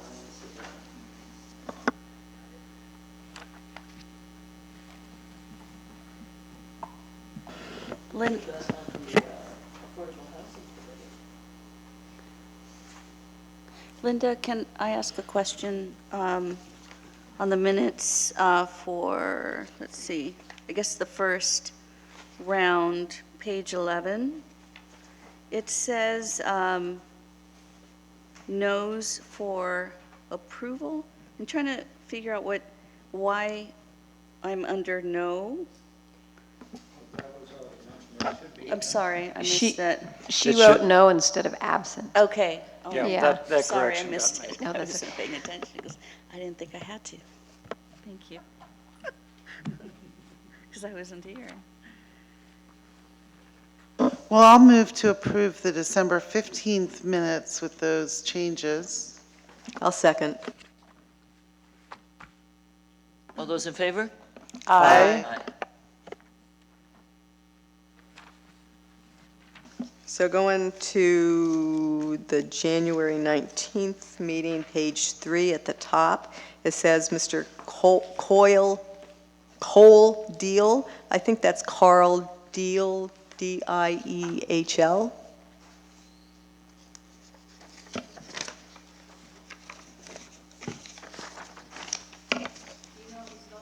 Do you know if he spells his name with a K or a C? I think it's a C. I think it is too. Okay.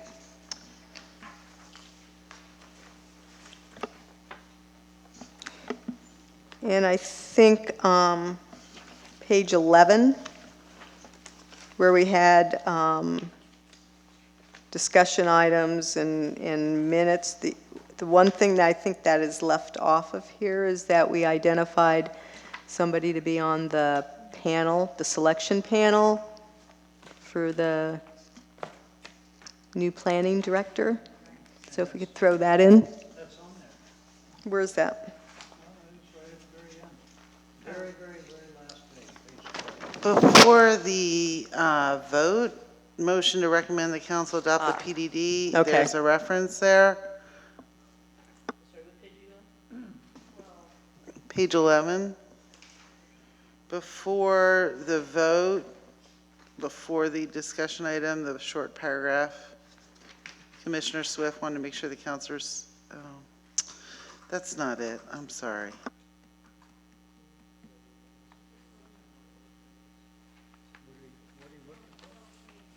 Oh, okay. Commissioner Swift volunteered to serve on the panel, but we should explain what panel, because it's not really clear, right? Well, it says the As planning the director commissioner candidates. representative, yeah, so it's in there. What's Okay. that? On page 11, back to that vote, right before discussion items, absent were Chair Fregoso and Ms. Gonzalez-Parber. And then on the timing of when Norma left, you've got me closing the hearing before she left, or opening the public hearing before she left. So I would just move that acting Chair Newton, I'm sorry, where are you reading? well, between page 8 and page 9, in the middle of page 8, it says acting Chair Newton opened the public hearing, but I don't think I would have done that when you were still there. That was still me.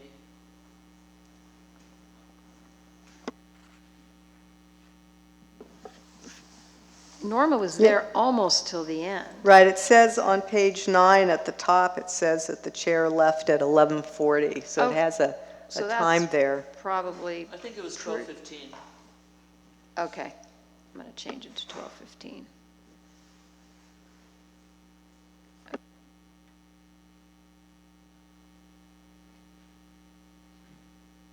On page 6, there's a something I'm not quite clear on. Maybe we can piece it together, where it says Commissioner Ackerman provided the following comments, word provided could be in there, but that's not the important thing. It says he agreed with Commissioner Newton that the existing PDD ordinance has a lot of problems. It makes sense to change it. Chair Fregoso reiterated that they do not have the direction from council to do that. Does that, I'm not quite sure what I that meant. remember Maybe the hearing word that, not? though. Is that? I remember that. I'm sorry, what page are you on? I think maybe a better way to say it would be, What was your comment there? Is that accurate? I think you'd say, I think it was that Commissioner Newton said that there were some other fundamental problems with the PDD ordinance, and that it made more sense to try to deal with those now rather than just stick one little section in. You said something like that. Is that? Yeah, well, this was in response to something I had said, which was along that same line, that there were reasons, that there were some inconsistencies in the existing ordinance, and that's why we should do it. But then I was wondering whether. I think the Chair Fregoso's question comment that was Norma The had, question was whether we should rewrite the whole thing rather than modify the language we were given by the attorney. But I think your comments were that we had not been directed by the council to take that on. So I think it's reflective of what you had stated at that time, that that was not part of the direction we were given, or the task we were given, correct? Yes. Okay, so basically what's in the minutes is accurate. But it came not at this point. My comment was when the I don't know that it matters, when the commission decided to toss out council's recommendation and rewrite the entire PDD and not just about. But I think that's sort of in that Move the general comment section that that we were the code talking about section needs doing that. review.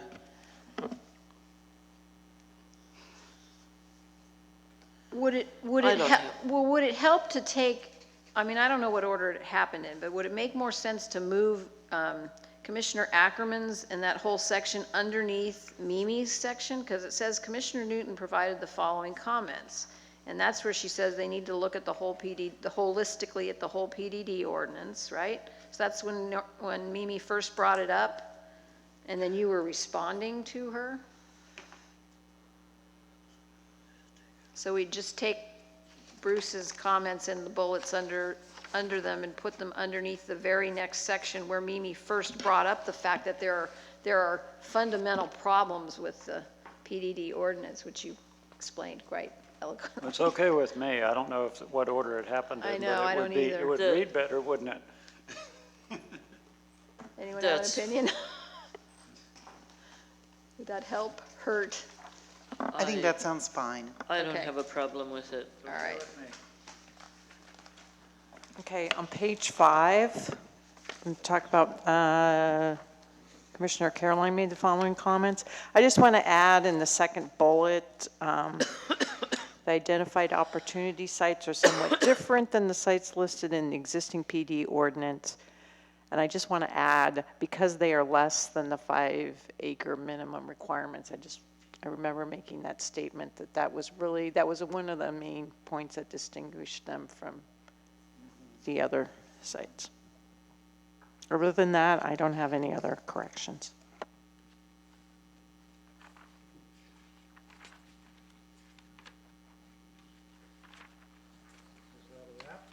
So I'll make a motion to approve the January minutes with the corrections that we. And I will second it. All those in favor? Aye. Aye. No opposed? Any comments? Any commissioner comments? Yeah. Just this afternoon, I listened at long last to the video of the February 1st council meeting, which I was really impressed by, although it was incredibly long. But they get like that. So was our last one. But by 10 o'clock, they had managed to go through the work that we did at our last meeting, and which took until 1:30, of rewriting, going through and kind of rehashing the PDD ordinance. So that was a pretty ambitious thing that we took on, and I was just really impressed by how it, I don't know who all has listened to that as yet, but I was pretty impressed at how it was one of those moments that I felt good about Fairfax again. I was hoping that Katie Wazinski would be here tonight, because I wanted to just really thank her for she really listened well to what we wanted, what the public wanted, what the council wanted. She's really got that, and so she's not just writing what we ask her to write in legal terms. She's really thinking, how can we make this work? And so she took what we did last time, and she improved upon it even farther and brought that to the council and said, well, her research shows that and there may have been other people involved in that process as well, but that they did find a way. Ultimately, the council did approve a way to even more target the streamlining on essentially what would end up being the Victory Village site, which is what we need to streamline, but without having that streamlining going forward into other possible applications that we haven't even seen yet. And that's been a big concern, I think a fairly important concern of the public's, that we not streamline things that we don't even know what we're streamlining yet. And we ourselves took a big effort to try to narrow that down. Thank you in particular for bringing that to our attention, that we could rewrite the PDD thing so that we split it into just the opportunity sites, and then now it was taken to even the next level, and I feel really good about that. And I think that's going to really help a lot too. I've really got a sense at the end of just watching that process at the council that we were starting to come to a consensus as a town. And there'll still be some people who probably will have concerns, and who knows what's going to happen next, but it just feels like we're starting to land on this thing, and that's going to be a really important part of it. So to everybody involved in that, my ongoing thanks. Council took it, I thought, and did a really good job with it as well. They got to a good place with it. We'll see how that goes with the second reading.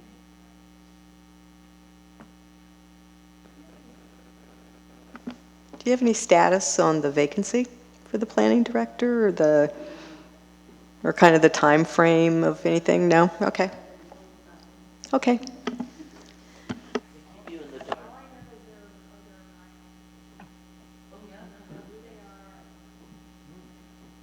Okay, I have one item.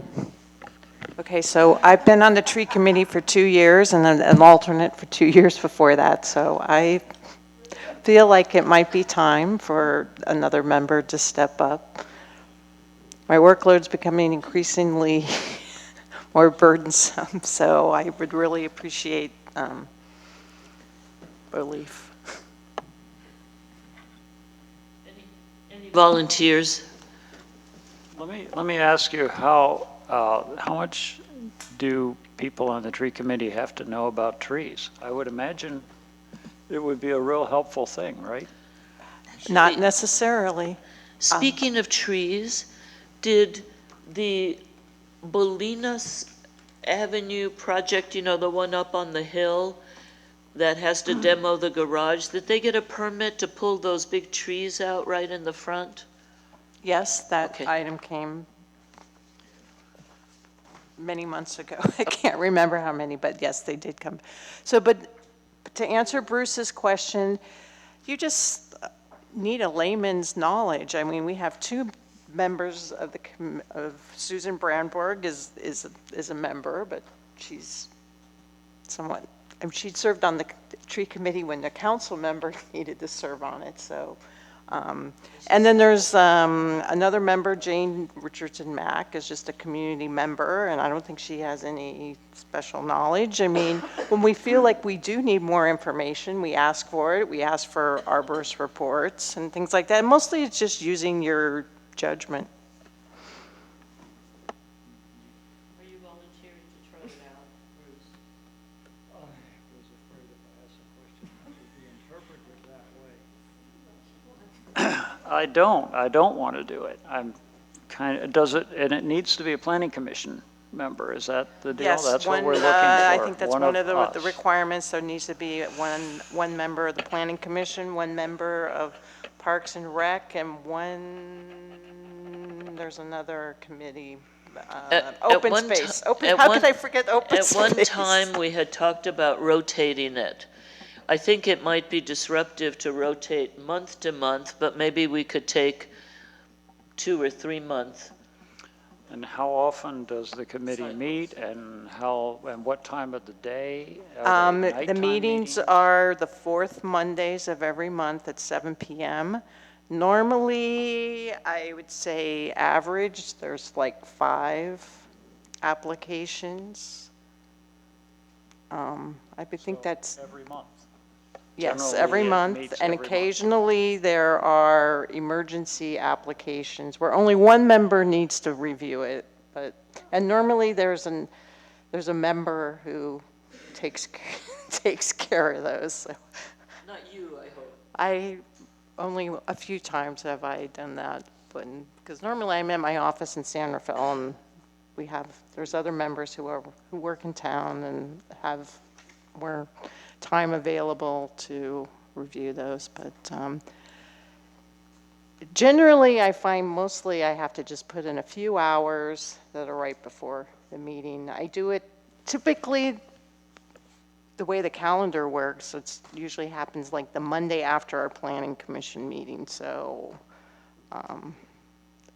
I don't know. I usually wait till after the planning commission meeting, then before I go look at any tree applications.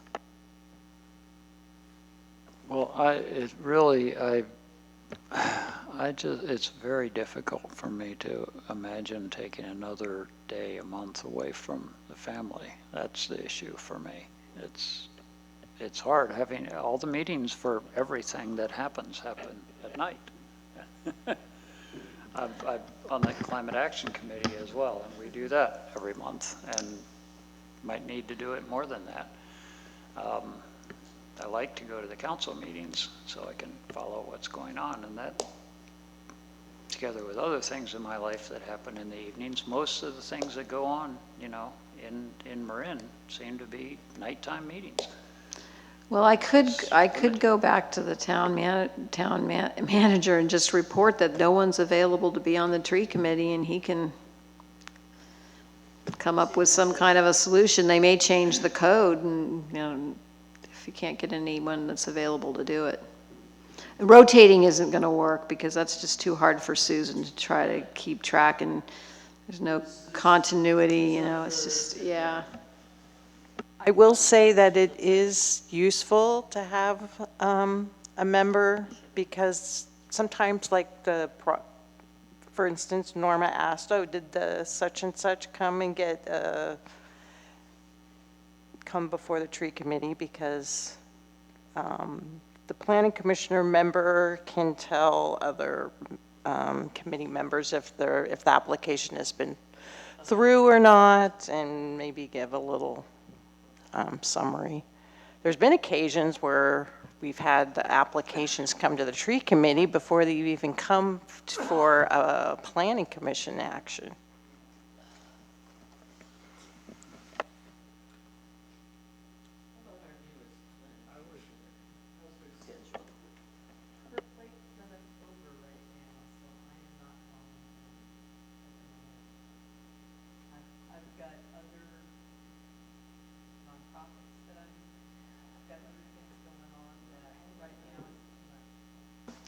And Phil's pretty much said he doesn't have time, so I'll just go back, I'll explain that to the town manager and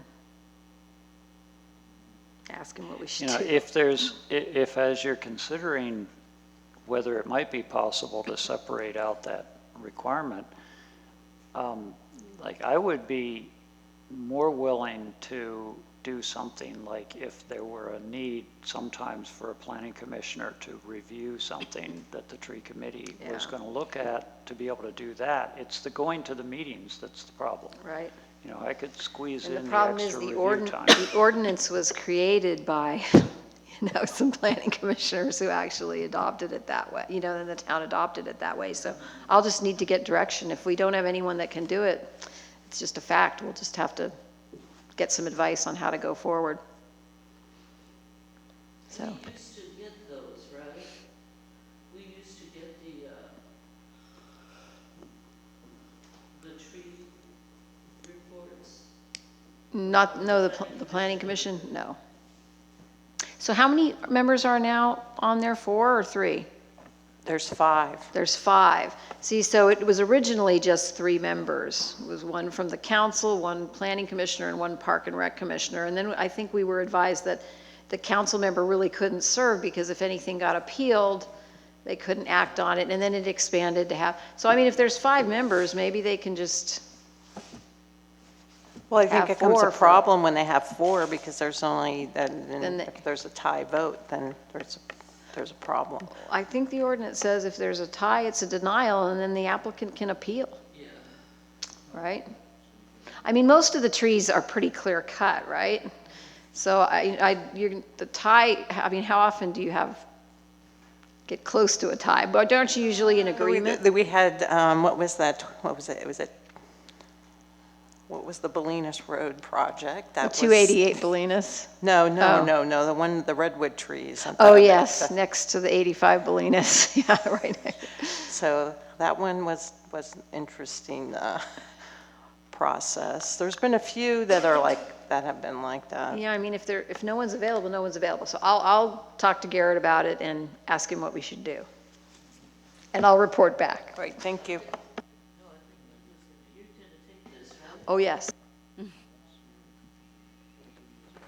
case it gets built some other color or really, really reflective, I'll be holding that up next to the roof to make sure it's. Can I have a motion to close our meeting, to adjourn our meeting?